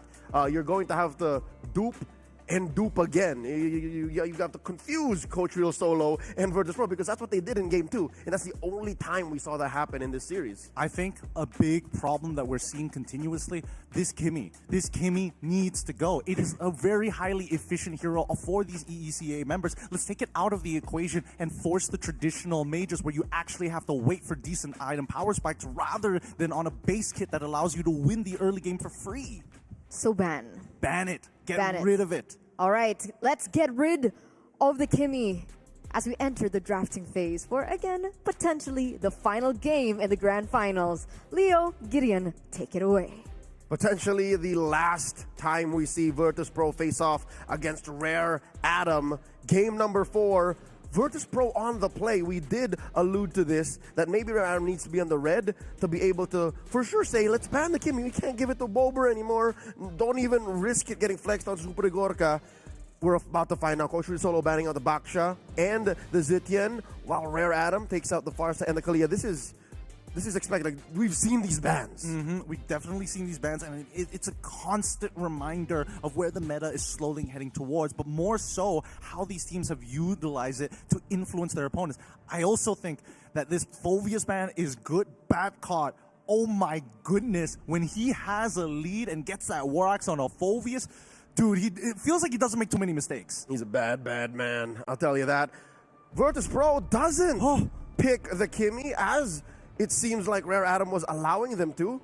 Instead, goes for the Yusun Shin first. Why change the order this time? Why look to change it in this way? Bad God's cold. Look at that man. Look at that man throwing up that Korean heart. Look at that man. He knows it. He's just sending a little bit of love before I put you 6 feet under. Before all the baddies about to commit. All right, Rare Adam. So many heroes open, actually. Again, the aforementioned Kimmy. If they want to commit the Cho now, they can do that. Or maybe not. If you go either way, you want to leave one or the other. Ideally so, but I think that Rare Adam are probably thinking about this like, man, what do we do at this point, right? We've seen the power picks coming up from the side of VP, but again, they think Kimmy is super manageable, right? We get into that back line. We have the potential answer in Mikey if we can force out that Granger into the Irithel matchup. You might even get a free 2-for-1 in that case, but they're going to start things off with a Zushin on top of an Arlet. I'm thinking Fredrin is going to be the pick, and then you've got your 3. But for Virtus Pro now, they got 2 here. Blue 2 and 3. Do they go Kimmy X? Kimmy plus... Oh, whoa. Long time no see. Okay. I like this. Kimmy Badang! Kimmy, good pick. But the Badang, I think they're trying to make a hard read on Rare Adam, right? Because now that the Fovius is gone, Arlet is basically uncontested in the EXP. And it can also be flex, to be fair. VP respond with their own flex pick, one that deals with Arlet pretty well. And then Rare Adam closes up with a Hayabusa, so it's clear that in the jungle, it's Hayabusa versus Yisun Shin. But let me just say this, while it's possible, I would rather it not, but the Kimmy and the Yisun Shin can still flex. We've seen it before. I just rather not it happen now at the precipice of a possible series end. Now, we haven't gotten to talk about this for a while, mainly because the wildcards have been alluding to it's just not good in the meta, or maybe teams just don't favor it, but a lot of these teams just completely disregard Fanny nowadays. And it's not like Fanny is bad or her changes have put her into the ground. It's less about her. It's less about her, yeah.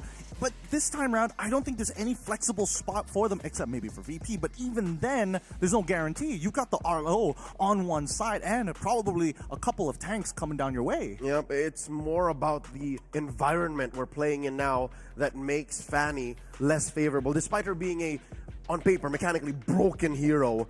Bans now coming out. Rare Adam taking out the glue. Still no decisive XP laner for Virtus Pro here. They do ban out the Lucas. And then Rare Adam takes out the Cho. Although, interestingly enough, we haven't really seen Pluto play a Cho. Yes, we haven't seen Pluto play the Cho, but I feel like if you are coming to a competitive space and you don't have Cho as a roamer, what are we doing here? Yep. It's like telling junglers, hey, I don't know how to play Fanny and you want to join a professional team. It's like, come on. You gotta have these as your base heroes. However, Lucas is an interesting call for the side of VP on the opposite end. It does elude maybe a triple marksman comp. And then do they ban an Esmeralda? Because that just follows logic, right? You ban one of Don's heroes, you ban another instead of the Esmeralda, the Lapu-Lapu. So another easy entry to the back line. I'm all for it here. The question is, what is the roamers going to play at this time, right? How are we going to try and turn this around? I feel for Rare Adam, Gatot actually isn't too bad. Oh no, it's great, Gideon. It's one of those, again, easy access, confirmed reach. High loss as well. Both are viable, mainly because of the Jushin. Yes, but instead, Rare Adam allocate Red 4 to a Moskov. So they're denying Virtus Pro one of the best triple marksman configurations of the Yisun Shin, Kimmy, and Moskov. So they're forcing the third marksman to either be an Irithel or a Granger. I'm all for it. I'm all for it. Help. 1-1, good sir. Yep, I think Momon even works out. Wait, hold on. Let me think about it. She may be short-ranged, but there's also the problem of just getting assassinated, like purely assassinated, right? Yep. You need to kind of rotate around you, but do they want to go with this type of configuration anymore, right? I think with the Hayabusa, there's already a lot of questions of whether or not you're going to be able to survive. So the Hilda gets locked in, the Granger gets locked in, they can clear, they can start bushwhacking from afar, but these tanks, they're not the preem tanks. They're not the real beefy boys. They're not concrete. They're not hard peel. They are instead dynamic tanks. So now the question flips over to Virtus Pro. Previously it was Dawn on the Hilda. Now can Bad Caught do a better job to try and shake up the lineup and steer away the attention from his marksman? Away from the Yisun Shin, away from the Kimmy, away from the Granger.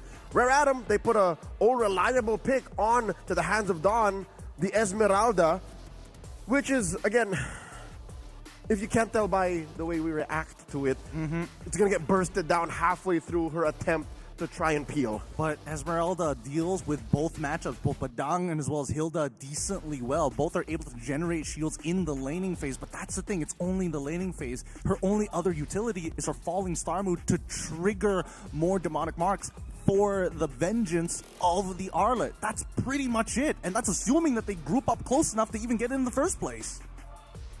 And that's assuming if you survive. Because again, there's a lot of firepower, a lot of artillery coming from Virtus Pro. It comes down to execution. It comes down to finding the windows of opportunity to make the draft. You decided to roll up into the land of Dawn work. Ladies and gentlemen, welcome to game number 4. This is match point for Virtus Pro. Can Rare Adam take us all the way And can they make the quest for that last slot in the group stage ever more interesting? Again, both sides need to be doctors with a scalpel. They must be precise with the way they dissect their opponents. Pluto immediately going straight for Powerful to try and close this out as soon as possible because, again, Bobert a little late to the wave, which is totally fine, right? Because, again, they will be able to trade back. Kimmy is disgusting, I'll tell you now. Ooh, okay, backcourt contesting for Litho Wanderer? Her win rate is still through the roof. That one loss in game 2 doesn't change the fact that she's still possibly sitting at 80% with such high sample size too. The XP lane though, again, look at this. A minute in, and Badcott can already run around like this. He gets to do it for free for now. Well, looks like we have to call in a technical pause for the time being. Oh, for those out there, I'm already feeling it. I can feel myself getting emotionally drained, trying to figure out and trying to get into the heads of Rare Atom and even Virtus Pro. This is a high stakes match. I'd like to think Rare Atom are confident and they're going off of reps. They're going off of the fact that we've fought against mid lane Kimmy so much already. We can't let this keep getting us. And the gold lane matchup, I'll tell you now, if there are big rotations coming in from Lanaya, again, he's on a Hayabusa, right? You can bully a Moskov up to a certain point. I think this is where you start now. Don't even bother with the XP, because again, the hill is going to leave it more often than not. So don't try to play for Esmeralda like that. Instead, play for the Moskov. Rather, play for the Granger. Play for your strong side. Or even attack the mid lane. It really just boils down to where does the roamers play a part in this ever-growing story, right? It's always that dual mid lanes. It's come to a point where mid lanes and even roamers don't even bother leashing for their junglers anymore because that's how much control you need for small objectives, whether it just be River Crab or even Little Wanderer. Which is an optimistic way to look at this matchup. Again, despite Virtus Pro being at match point, this game 4 is still up in the air. I'd like to think that that mid lane matchup is still currently a 50-50. No one has decisively won or lost just yet, which is impressive because again, you're looking at a Kimmy. Again, I was looking at that first couple of engagements, first couple of sequences, like, Kimmy is disgusting. But Palfu's holding his ground. Palfu's doing a good job. Cat9 is giving Pluto a run for his money. He's like, yeah, sure, you have Vengeance procs already, but I have Vengeance procs already, but I can send you back as home just as quickly. Yeah, getting a bit of personality from the Nightmare and Doryu. He can't pull off a light, unfortunately. He's too young for that. He's too young for that for now. But now Badcon's going to give his own. Wait, I'm just going to look over the stage, see if he commit to it. Yeah, to a degree. Was seeing a bit of a smile crinkle up at the very end. It's hard, dude. Not everybody can stare at the camera like that. Yeah, no, he saw that our production staff was moving away. Our shooters were moving away, so he's like, I'll get you next time. Next time it is. But when we're looking at Rare Atom, I'm more concerned about whether or not they find the opportunities to turn this around. Because so far, VP has been almost airtight within their early to mid game. Oh yeah, and that's one of the main strengths of Virtus Pro, save for what happened in game number 2. Again, I will always chalk that up to the draft. Rare Atom have to find that small window. They have to, again, I'm not even going to tell them to thread the needle. They should ram through that hole on the needle's tip to try and get Virtus Pro up against the wall, because I will die on this hill. Rare Atom are so much better when they're down, but Virtus Pro, when they're in the same situation, cannot fight back. They're not as good. So put them down like that. Step on their throats. I mean, there's the big problem that we've seen with a lot of professional teams out there within our own leagues, within Southeast Asia and across the world.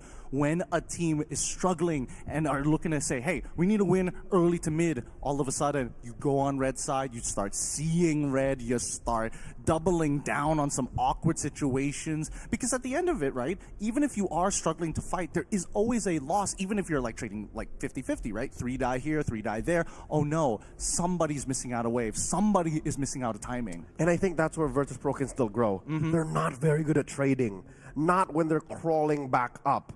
They're so much better when the math is clear. It's black and white. I'm all pluses, baby. I'm multiplying my advantage here. So that is what I hope to see from Rare Atom if they want to go all the way here. If they want to force a game number 5. Flushing Bober out of that pixel brush. Palfu and Cat9, they're doing a great job despite Andoryu and Badcott being global presences here. Looking at the emblems, Oh, okay. Mikey's not even bothering to go for the Master Assassin. Andoryu, he's going to guarantee land the Turtle Bolt, and that's first blood almost instantly for Andoryu, catching out Cat 9. And what's painful is Cat 9 committed the flicker, so he was hoping to not die. He really wanted to hold on to that mid lane advantage. So now the scales tip slightly over to Virtus Pro, if ever, so dominantly towards Virtus Pro, now approaching 1,000 gold lead. More on Mikey's emblems. Gideon, you're right. Again, a clear sign that they want to win the early. They're putting this economic advantage on him. Dawn gets caught out. Still no level 4. He's intercepted. Backcourt is trying to peel away Lanaya, and he chunks him down with the Master of Power Wildness here, but he goes so deep, and alongside with the Arlet, they take him out. They trade Backcourt for the Turtle. Was this worth it? Yeah, that's the question. A part of us think it's bad, especially since it did not affect the gold lane as much, and he spent the sprint. What was the best case scenario? Cat 9 gets caught again! Again, he's going to try and outplay the scenario, but eventually he will fall. He doesn't have enough resets to work with, not enough cooldowns to make it effective. And now we do see that Don forced out to use his vengeance early on. Good play coming in from Endoryu's side, looking at an opportunity to punish his opponents. Because look at his jungle pathing, right? He's already cleared that bot side. He's doing a lot of house cleaning, including Rare Adam's side of the jungle. Because again, look, Lanai is level 5. I think at this point, Andorra is on his way to level 7. So this is what you're getting through more dynamic lanes. The only real lane that I think Rare Adam can still ideally call a win is gold, but no, even Mikey is down on EXP there. Yeah, what happened? I remember Mikey wasn't participating in the neutral objectives at all, but how does Super Igorka have that much of a lead? He might have forced Mikey to recall while the fight was going on. Either way, it's a 2-1 lead currently for Virtus Pro. The gold in their favor. They're 1K ahead. And here comes the final slash onto Pluto's side. Doesn't get the correct target. Andoryu quickly uses his retribution on Cat 9. This should be a kill. Once again, the mistakes keep on happening. Andoryu punishes Cat 9. And it's a deja vu of the very first blood. A flicker spent, yet a life unsaved. Cat 9 falls once more. And one might say, hey, he's a roamer. This is diminishing returns for Virtus Pro. No, that's less map presence for Rare Adam to finally try and use the clap back. This is the second turtle spawning. All the more I'm going to say this is a non-contest for the Chinese squad. Virtus Pro are 2,000 gold ahead. And the map is opening up wide for Virtus Pro. Look at the lead. It's really starting to be evident, right? Super Gorka already a full level ahead, and not to mention probably has way more gold than Mikey. And I mean, Andoryu, the fact that he's killed Cat 9 twice, he's level 8 compared to level 6 on Lanaya. The pickup onto backcourt, sure, fine, but for now, just the raw control. Yeah, these kills on Cat 9, or relatively any member that are non-cores for Rare Adam, should be okay if Andoryu wasn't a core, if Andoryu wasn't a damage-dealing jungler. But he's a Yusungshin, he wants to scale, and he's scaling out of control. Another turtle scored for free. And now a quick lane swap. They're realizing Mikey is outmatched in the lane. The resources being pumped to his side of the map, and now he jumps down to the bottom side and backcourt. He can't really deal with Mikey at this point in time, but neither will he die. So he doesn't mind this. He can take the damage. It's totally okay unless Cat 9 has something to say about it, but I don't think Mikey has enough damage to begin with. I'd rather look at this from Mikey's lenses as I have time. It's less about I have to fight now, but I have time. He's not 1,000 away from Super Igorka, but a majority of the economic advantage is currently on Andoryu. He's 1,500 away from Lanaya. Despite Lanaya not dying, it's more of resource denial. And the map is so open. Oh no, Palvo gets caught, forced to use a Crimson Beacon back. Oh, he gets out of there. He is out of there, but that is going to be an artery cut off. Structural damage on Rare Adam's side. Mid-tier 1, this means that Virtus Pro can now turn conversions into economic advantages by invading the jungle almost instantly after. Gideon, is Virtus Pro that ahead, specifically Super Igorka? I just saw him build a Sky Piercer. Yep. Does he have a Hunter Strike already? Yes, he does. Sub 6 minutes? minutes? He is literally, that's why Mikey had to go for the lane swap. He is getting outclassed in lane currently. A mistake has probably costed a little too much, but now Pao Fu as well as Cat9 are looking to alleviate that pressure. Oh. Final slash does not connect. Good movement from Badcott. Badcott literally sidestepped the final slash, stood an inch away from Cat9. Now they catch Dawn. This is not going well. The pressure is getting to Rare Adam, and Virtus Pro can feel the momentum. You can hear the steam train about to make contact with the wall. The Bears can smell their group stage slot at this point. Rare Adam, Game 5 is slipping away. Andoryu checking out Lanaya. He doesn't know. Mountain Shocker plus the boot! He's dead. Oh, he managed to survive with the help of... Wait, is he still gonna go down? No! Why did he take it back? Lanaya tried to get the shadow plus shadow kill, but the basic attack on Andoryu was just so much faster. An off-roll turtle take. The map, all the kills, everything belongs to Virtus Pro. For the first time in a while, we are seeing Rare Adam mentally start to crumble. They're making very silly mistakes right now in Virtus Pro. They're taking full advantage. 5-1 so far. A convincing lead.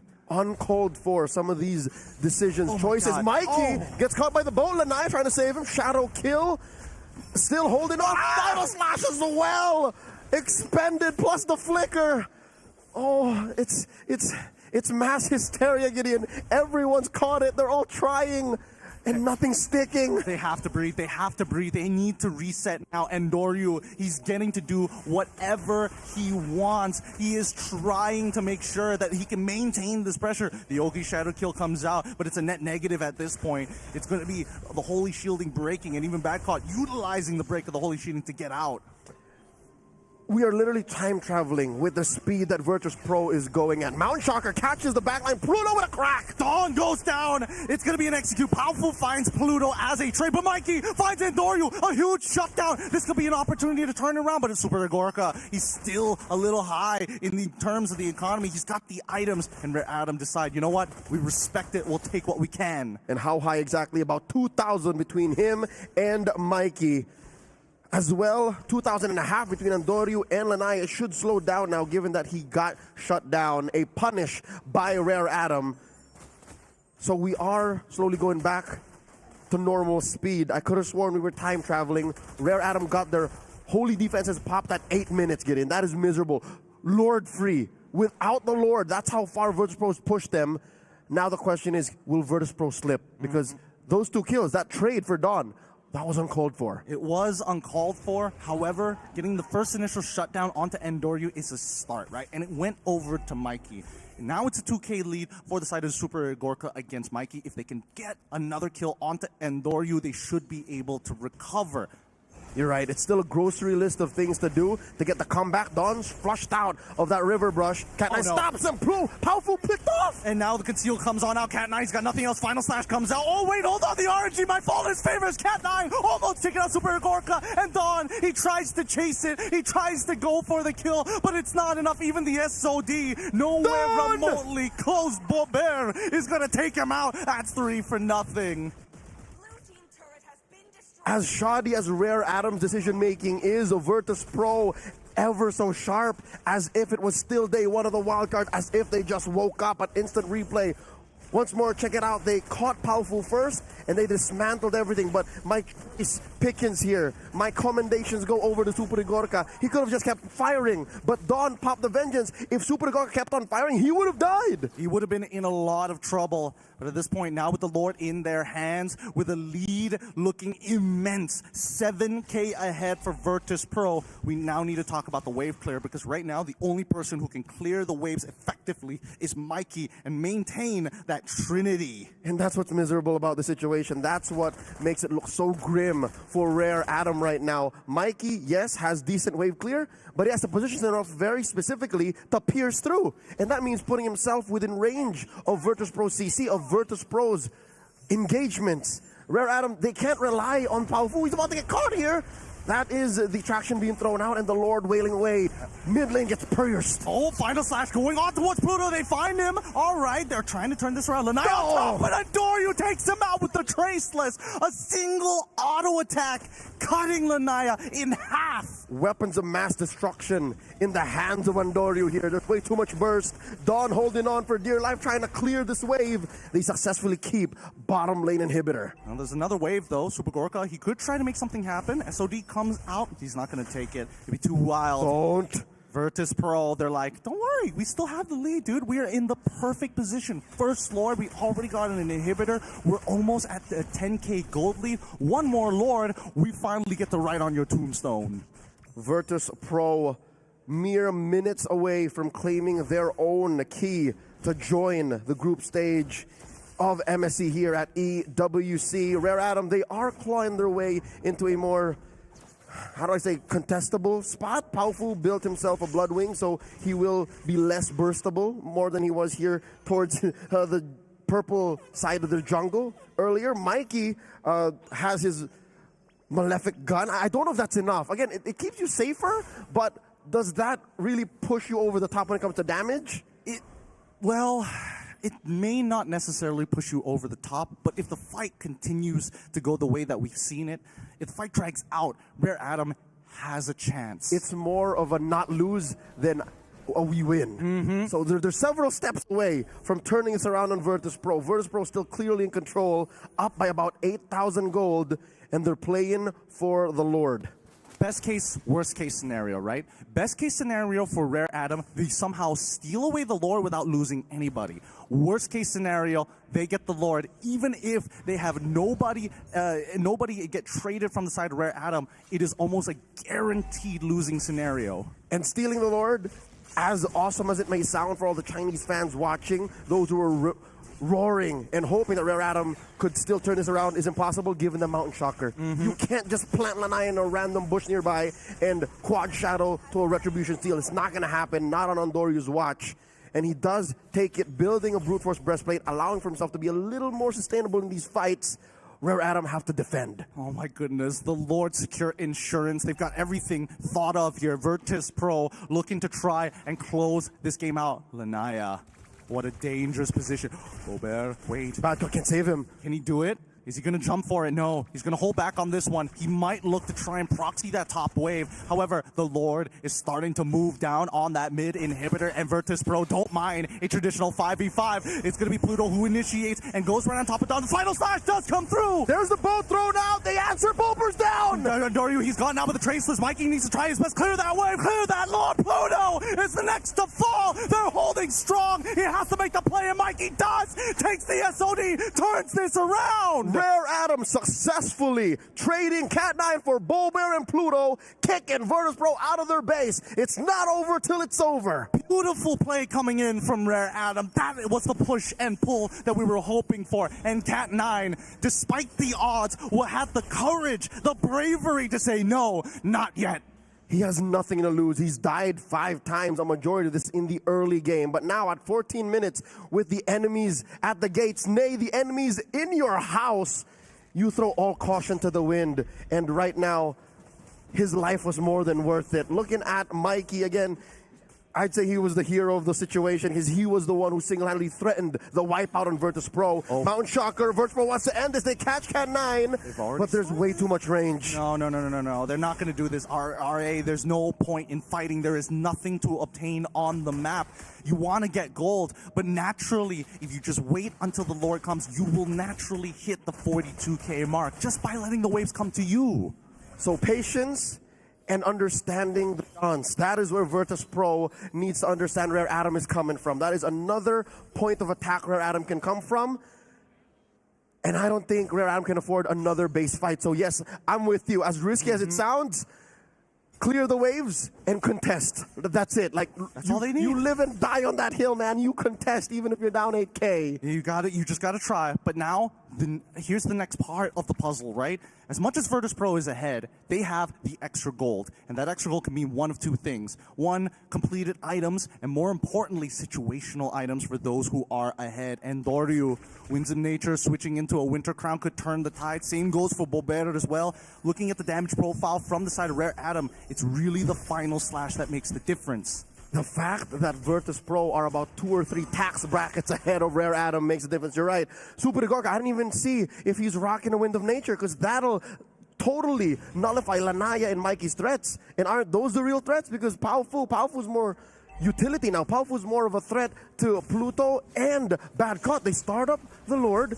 They flush Dawn out of that wire brush. Lanaya spotted here. He's still holding his ground. I mean, Cat 9, he's trying to look for space. Traction Pulse being thrown out. SOD connects. What are they going to go for with this? They try, and Doryu secures it no matter what. Pluto stops Lanaya from the entry. And now Dawn, he can take the damage 4 days here, but the Lord is in the hands of Virtus Pro. We now are seeing core items being complete for the side of Rare Atom. 43k. That's what they were looking for.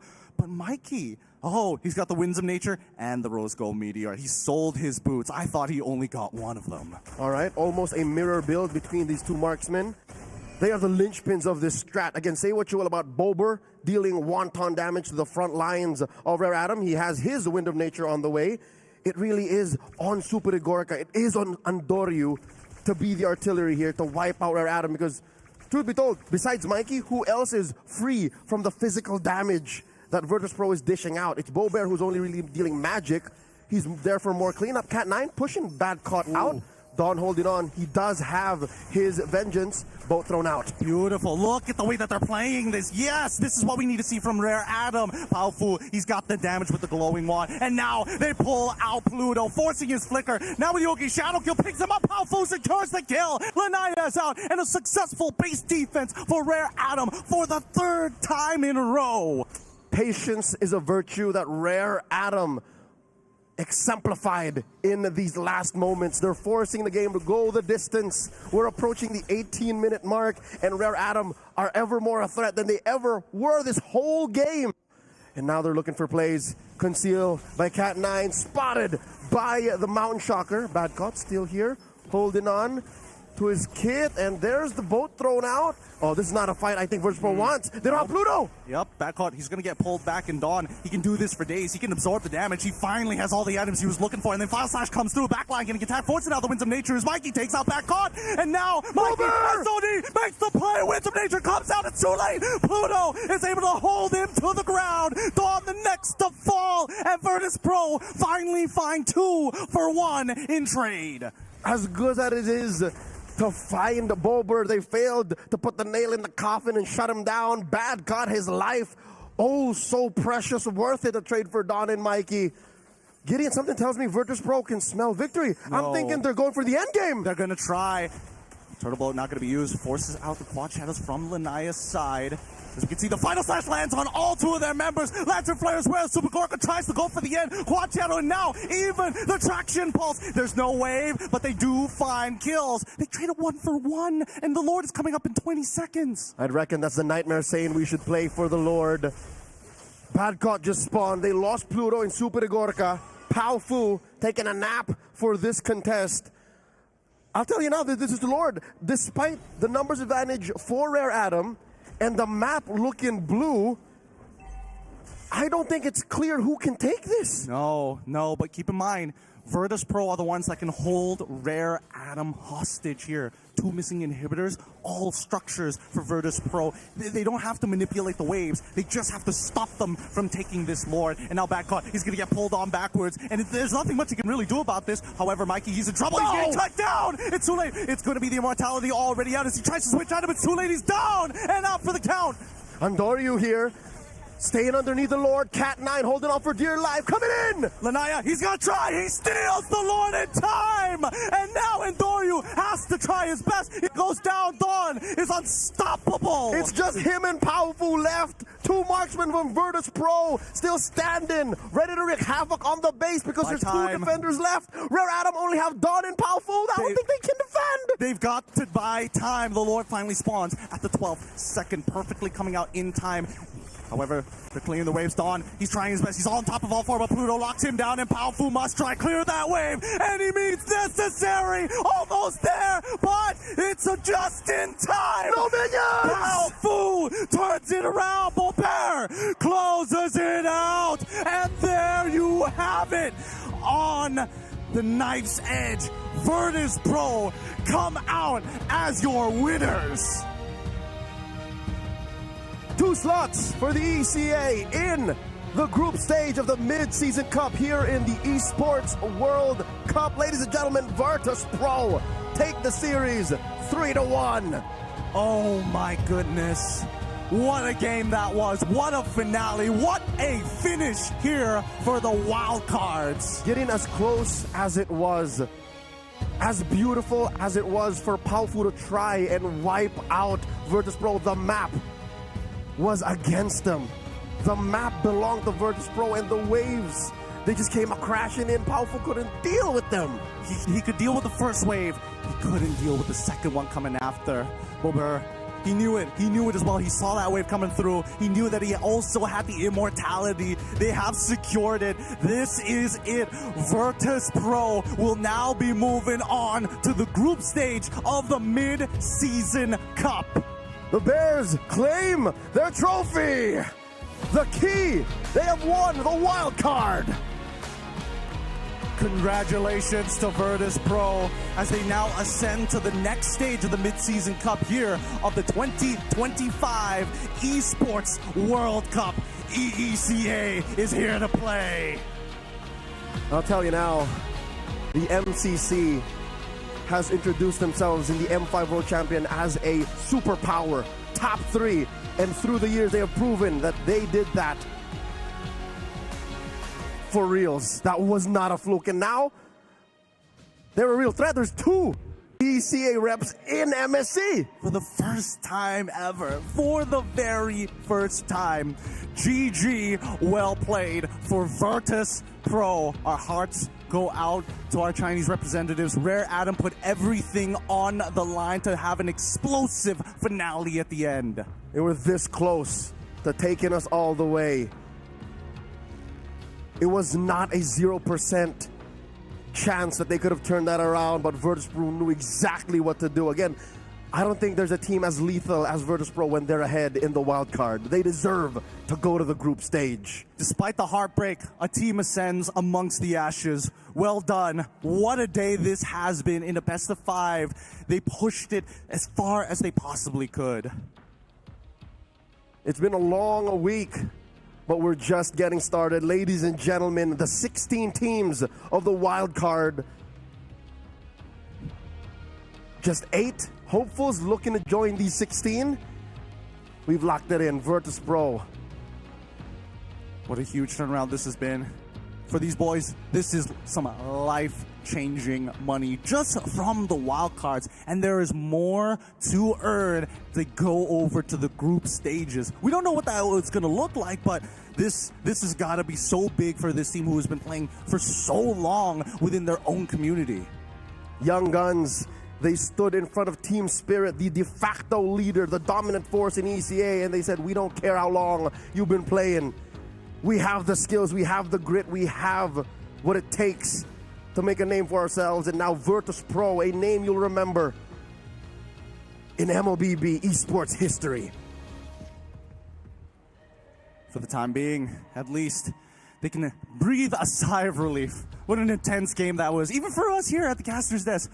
Oh my goodness, what a hot commodity we get to witness. You can add that to your what ifs in the realm of MLBB esports. What if Paufu were able to clear the way? What if he wiped everyone out? Would it have ended then and there? Would we be seeing Rare Adam take us to Game 5? What would have a Game 5 looked like here? What could have been the adjustments that could have been done to secure this victory? We'll never get to know here. Wow, what a day this has been at the Wild Cards. Congratulations to Virtus Pro. It turned out we could have gone all the way. We could have. Oh, I'm here. All right. Yeah. And it's crazy to think because coming into the wild cards, we were studying on Virtus Pro and they were supposed to come in with a different set of people. That's right. Zar Egoist, this young man next to Coach Real Solo. That was their original jungler, but no. The Filipino import, the last minute addition, the Nightmare Andoryu. I say he's a perfect fit. I mean, they fulfill the roles here. As much as it feels a little bad, hey, I'm not going to be there, but at the very least, you get to witness the progress, to maybe feel secondhand fun, some may say, as they qualify for the group stage. Oh, I'd like to think it's more than just that. I think he's an active part of Virtus.pro's success. He is signed in as their analyst. So I'd like to think that we can chalk up a lot of Andoryu and Virtus.pro success to Zar Egoist acting as that analyst. Like, he knows how the rest of the team works. So there must have been some exchange between him and Andoryu leading up to this win. Not to mention, at least they have somebody in the back just watching the games. I don't have to watch how my team moves, but I can watch every move my opponent makes. They get full vision at the very least. And you know, when the time comes and when he is ready, you know that's going to be a banger of a match to see him finally debut on an international stage. But even without him in the main roster on the coaching staff, Virtus.pro, from day number one, we saw it, one of the only teams to be able to get it done 2-0 amongst everyone who had to go all the way in that best of three in the first day. So, surprise, surprise, big contenders, and they did it. Eterna, Gideon, my only so regret proud. is that I was not able to recognize the threat that was Virtus.pro. Again, I predicted maybe 2 or 3 other teams to make it to the group stage, but Virtus.pro made a believer out of me. I'm in the same pact here. I'm in the same bucket. I thought maybe some of the other teams might have a chance because of their veterancy. But it's not about veterancy in the wild cards. It's about who is able to be a cut above the rest when they touch the land of dawn. So depending on how things go in the group stages, we might be looking at a little bit of a Cinderella story here this year again. To climb from all the way down into the wild card? It hasn't been done It ever. has never been done. Nobody has come even remotely close. Most teams don't even get out of the groups, especially when you're from wild cards. I was about to say, how about we take it a step at a time and see if Virtus.pro can make it out of that. Again, it's a brand new format. It's akin to the Swiss, win 2, you make it. So already we know that they're comfortable there. That's exactly what they did in the wild card. Yeah, and I mean, let them enjoy their time now. They've basically put 40K in the bank straight for each one of their players. It's now 50. It's now 50? They got their prize pool up from beyond the red, yes. Oh, you're right. They're now guaranteed at least top 16. Top 16. Oh my goodness, I completely forgot about that. And the full golden key. Exactly. Well, if they do lose, it's going to get crushed. I'm sorry. It's just... But here's the thing, have that it now. amount of money for developing regions, that could go a very long way. And I think that's one of the beautiful things I love about EWC, right? They're giving opportunities over, they're giving resources over to perhaps one day looking at a MLBB international landscape that could be equal. Yeah, but we're telling stories you could only hear and make on a stage like this. Yeah, and that's the beauty of it all, right? I mean, I think a lot of players who have sacrificed a lot, this is the big payout, right? This is the accumulation of all the sacrifices and time that they've dedicated to this esports to make it to where they are today. And more importantly, convincing the people around them that this is a real job. They're called professionals for a reason. And this now puts me in a place wherein, again, they just got their key, right? Would it be weird for me to say I'm looking forward to what the draw entails? Where do we find Virtus.pro? That's going to be the big question, and that's how things are going to be set in stone coming into the group stage of MSC. And I do believe the group stage group draws will be held right after this with you guys. In just a jiffy. In just a jiffy. Are you guys nervous? Are you guys going to be the ones drawing out? We made sure we've got a guy for that. Don't worry about it. We've got a referee. We're not touching anything, but we are facilitating. Facilitating, all right. Because you remember last year? Remember the year before that? I was about to say, remember the year before that. But luckily, they're not here right now. Not yet. Not They should be yet. touching down very, very soon, though. But not yet. But not yet. We'll take care of business. But I think the seedings will be interesting. Oh, yeah. Because this time it's a lot more fair. Yep. I had a little bit of a quick skim through the rules. Fair. I mean, sure, it's spread out. It's relative. It's relative. Okay. It really depends because again, it really boils down to how many lives do you think a team has? Are we going to see the full round robin? No, we're not even doing that. It's just play well, do good. Okay, and with that, I'm excited to get into the group draw, which will be happening after this. So that marks the MSC wildcards. Virtus Pro will be moving forward, and the big question remains, which group will they be placed in? So thank you so much, ladies and gentlemen, for tuning in to the past 4 days of the wildcards here for MSC at EWC 2025. My name is Eterna, and on behalf of Gideon, as well as Leo and Abstract, we do want to thank you. Stay tuned because the group draws are coming after this.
Welcome everybody. I'm very happy to officiate the group draw here at the Mid-Season Cup 2025 here at the International Tournament of a Lifetime, the Esports World Cup, live in Riyadh, Saudi Arabia. His name is Gideon, and my name is Leo. At your service, joining us is this behemoth of a man, our tournament official, RJ, who will be officiating this group draw, acting as our anchor and foundation for tournament integrity and order in this glorious and some would say chaotic draw, because we never know what happens. This is, again, our encountering the unknown.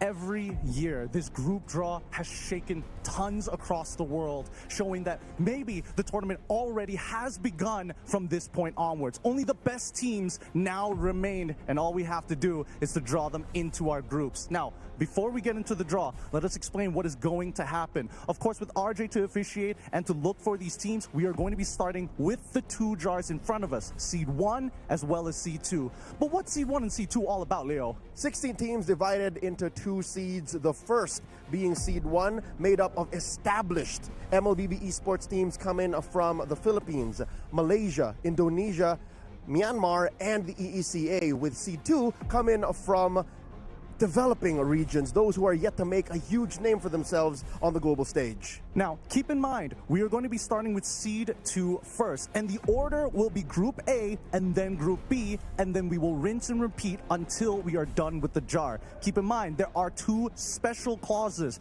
Number one, to keep cultural diversity, two of the same region cannot be paired in the condition. We'll see when we get there. We'll let you guys know when it happens. More than just RJ, we have a team of tournament officials watching and guiding us through this draw. So do make sure to keep us honest and let us know in the chat who you want to see end up in these groups, because again, this will dictate the first few matches that happen in the group stage of the Mid-Season Cup. Okay, with that being said, I'm a little nervous for this. We've seen how many times the internet has gone wild with some of these group draws, really breaking the minds and also the format itself. But I think it is time that we begin the draw. Starting with Seed 2, we are going to be looking for our very first group. RJ, please, give it a little stir, make sure that everybody knows that this is done officially. And our very first team is about to be drawn. For Group A,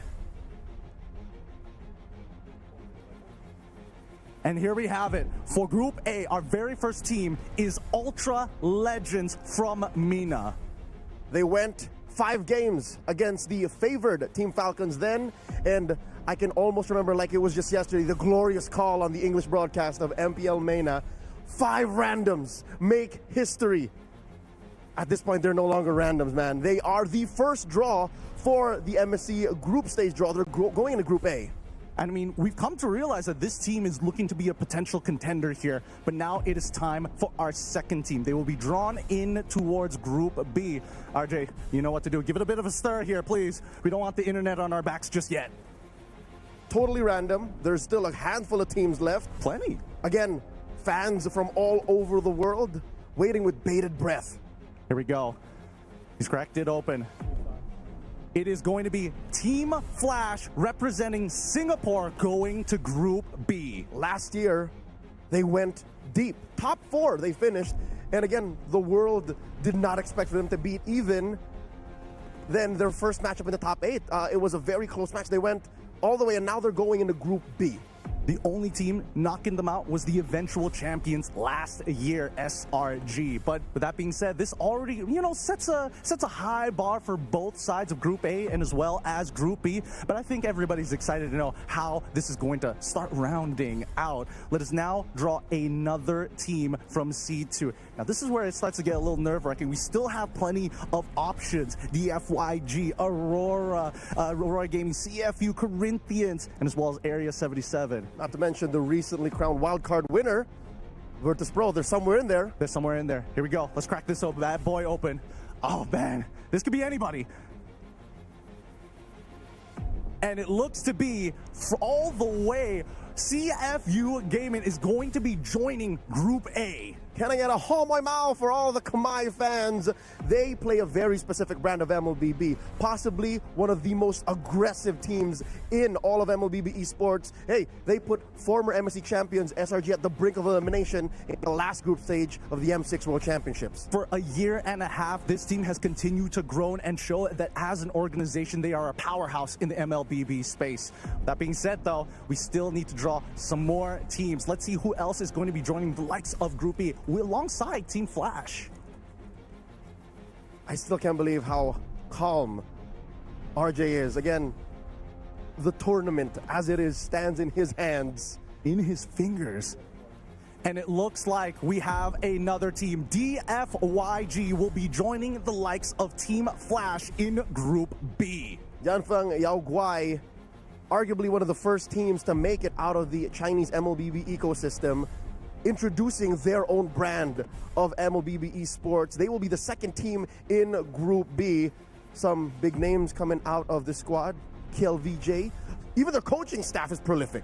Yep, one of the Kages leading the way. Again, their name literally directly translates to monsters at the peak. We're going to see whether or not they can shake up Group B. With that being said, let's go for another draw here. We'll see, because now we're really starting to see these groups start to shape up and really tell us what the landscape is like for Group A and Group B.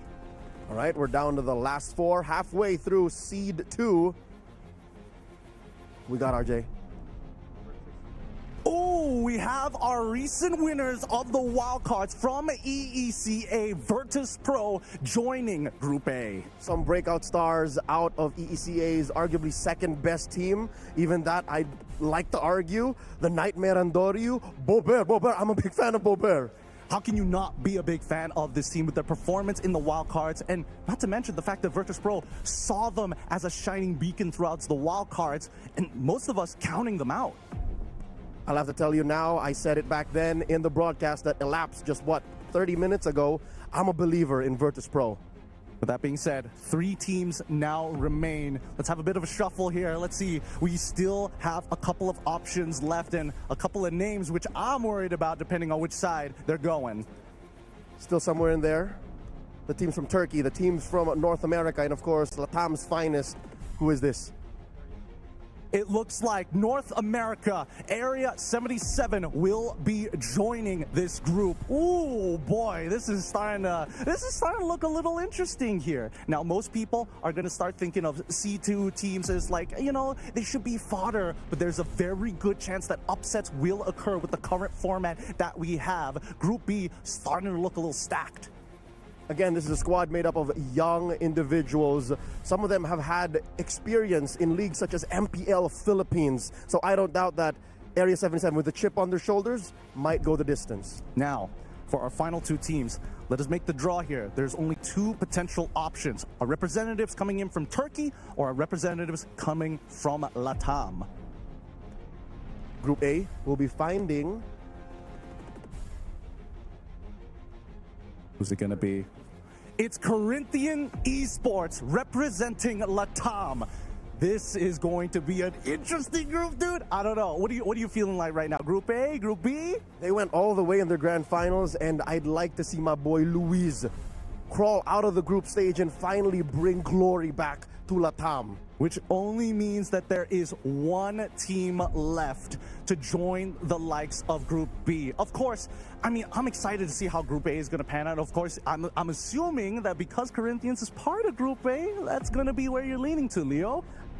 I would love to agree with you, but no, the team that was remaining in C2 is another team that you must watch. I think we're going to draw this for formality, but we all know what's remaining. It's a superpower out of Turkey. Again, I think this is the strongest they've ever been. They took the remnants of 2 of the best teams out of Turkey and have formed a super team.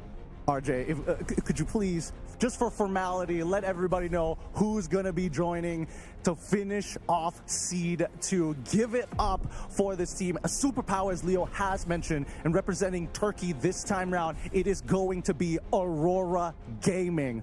Keep in mind, all of these squads, all of these organizations are still looking to get as many club points as possible here at the Esports World Cup. recently celebrating their birthday was their mid laner Rosa. And of course, joining them now, finally completing the duo of roamer and gold laner is Sigiboom, the Turkish trigger man, joining his brother Apex 47. I'm definitely looking forward to how Aurora Gaming will be performing in the group stage. Now, the moment that everybody has been waiting for. The teams, the champions of their own individual regions, powerhouses in their own right, and also their following runner-ups. RJ, could you please draw from Seed 1? Now, this is where I'm nervous, man. This could make or break a group almost straight away. This could determine the group of death or a free pass. The first out of Seed 1 joining Group A is... It's going to be a representative for the Philippines. Team Liquid will be joining Group A. And the cavalry goes wild. They took the M6 World Championships champions all the way, the distance. They played 7 games in the Season 15 finals of MPL Philippines, and here they are now. They will be facing up against Ultra Legends. We have it on screen for you guys. Keep in mind, we are following this exact order unless the regions collide. That being said, Ultra Legends have a tough challenger up ahead. I mean, the GOAT, the young GOAT is part of that squad. The Filipino sniper. All of them, actually, all-stars. I can't count them out. I really can't. One of my favorite organizations, one of my favorite teams as well in the MLBB space. But it's time to draw another squad from Seed 1, going over into Group B to meet up against Team Flash. So already one Filipino representative on the board. Who could we be seeing now? An Indonesian, a Malaysian, a Burmese, or maybe the finest from ECA. It is going to be a Malaysian representative. Homeboys will be going. Last seen in the MPL MY Grand Finals. Gideon, how are you feeling about Homeboys dropping into Group B? I think that this is necessary. I think this has been a rivalry for the ages here. And for the most part... It's an old school rivalry! It's an old school rivalry. They always got to start off hot. Look, I'm happy for the boys, of course, but this is not going to be easy. Group B is starting to look a little more interesting. However, it is just a runner-up. No worries about it. We still have plenty more teams to draw here. So, RJ, please shuffle it up. Give us something good here for Group A. Because you got to beat that Group B opener, man. Group B has the MYSG rivalry starting off. What else does Group A have in store? And it looks like, I see the colors. It is an Indonesian representative joining Group A. It is Onyx Indonesia, better known as the Sky Kings. They take to the skies and land in Riyadh, Saudi Arabia, only to face off against Sharks amongst the desert. Their first matchup will be against the Kamai, CFU Gaming. This is going to be interesting, right? This is really going to be a true test for CFU to see whether they have grown enough to overcome the overwhelming odds. Favored and also winners of previous MSCs, they've got international titles underneath their belt. They're making a run for it here in the EWC, man. They're sending so many different teams across so many different tournaments, and this is but one of those marquee events that they would love to win. Again, it's been a while since we've seen Onyx Indonesia in the realm of MLBB soar and take to the skies. So that's 2 big names already in Group A. Who will be joining Group B as we do our next draw from Seed 1? What could it be possibly? We still have representatives from Malaysia and as well as the EECA alongside, wait, hold on. I'm seeing a little color there. Is it the Burmese? From EECA, who will be joining Group B, it is Team Spirit. The ECA, through the years, for the better part of 24 months, have proven themselves to be amongst the best. Top 3 in M5, deep top 4 in M6, and now in MSC, they're going up against Janfrin Yao Guai in the opener. Now, I mean, their brothers in Virtus Pro has already taken a big win against the region. And now we're going to see it one more time, this time with the very best from each side. ECA and China rivalry brewing? I don't know, dude, but it's looking good. Group B is already looking hella entertaining, but we now only have 4 teams left. 4 teams to determine how this group is going to play out. Big names already in Group A. Group B is shaping up to be, maybe just a little bit easier until we draw. Let's find out whether or not who is going to be joining the likes of Group A. We still have a couple more options here. I am looking out for two in particular. One of the two might be what RJ opens up. Joining Group A is... Joining Group A, it is going to be the Selangor Red Giants OG Esports. The defending champions of the mid-season cup. They went 7 games against the would-be champions in Falcons AP Bren, if not just for that momentous eve.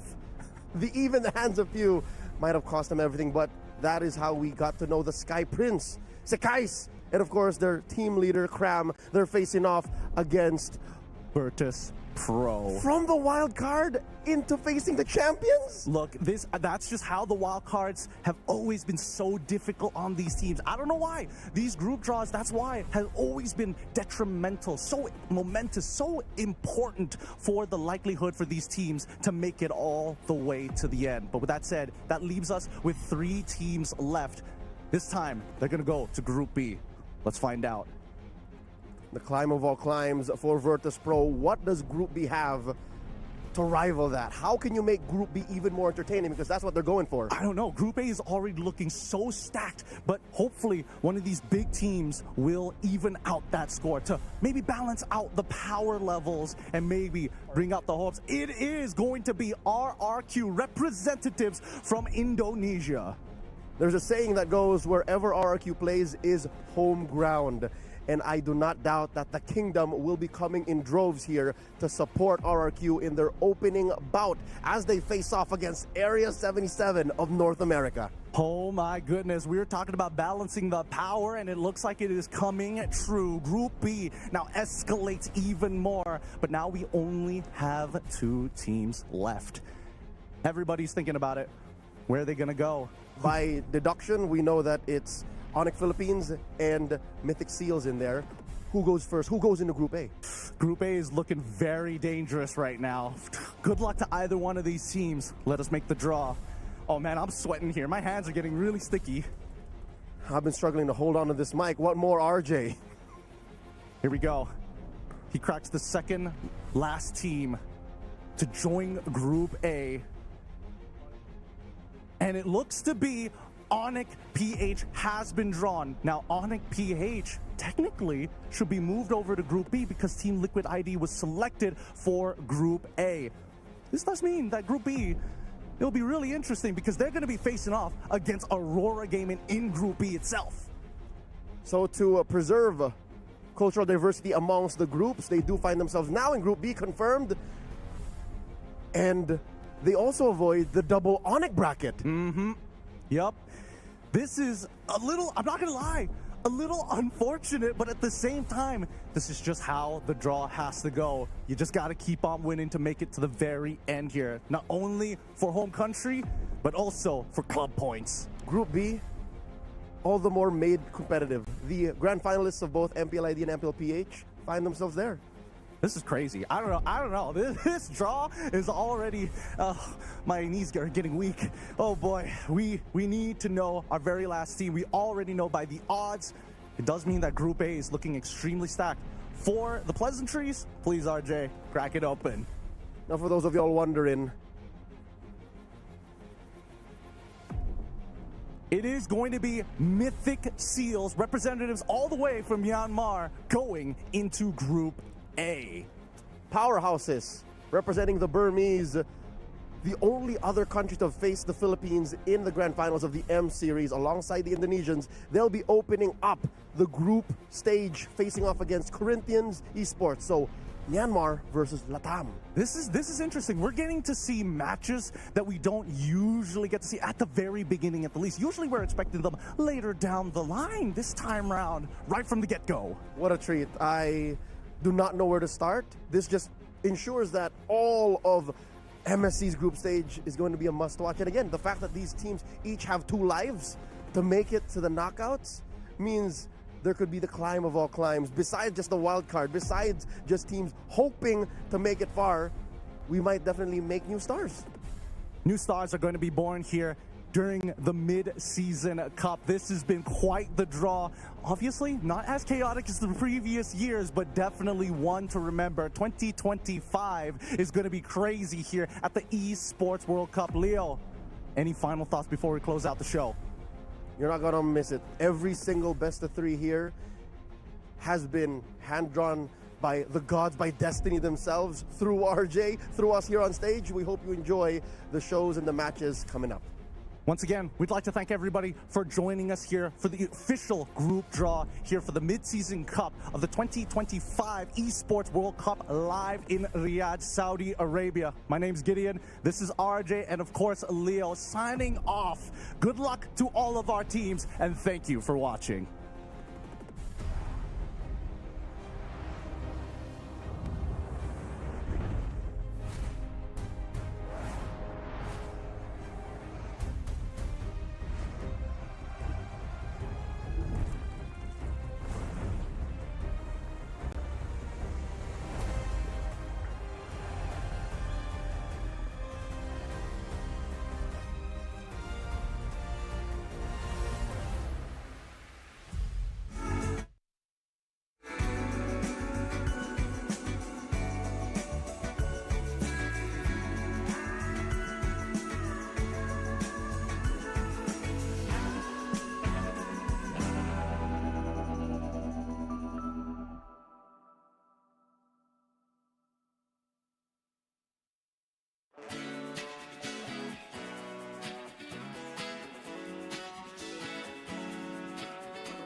It's a playground, better watch a man getting safe out.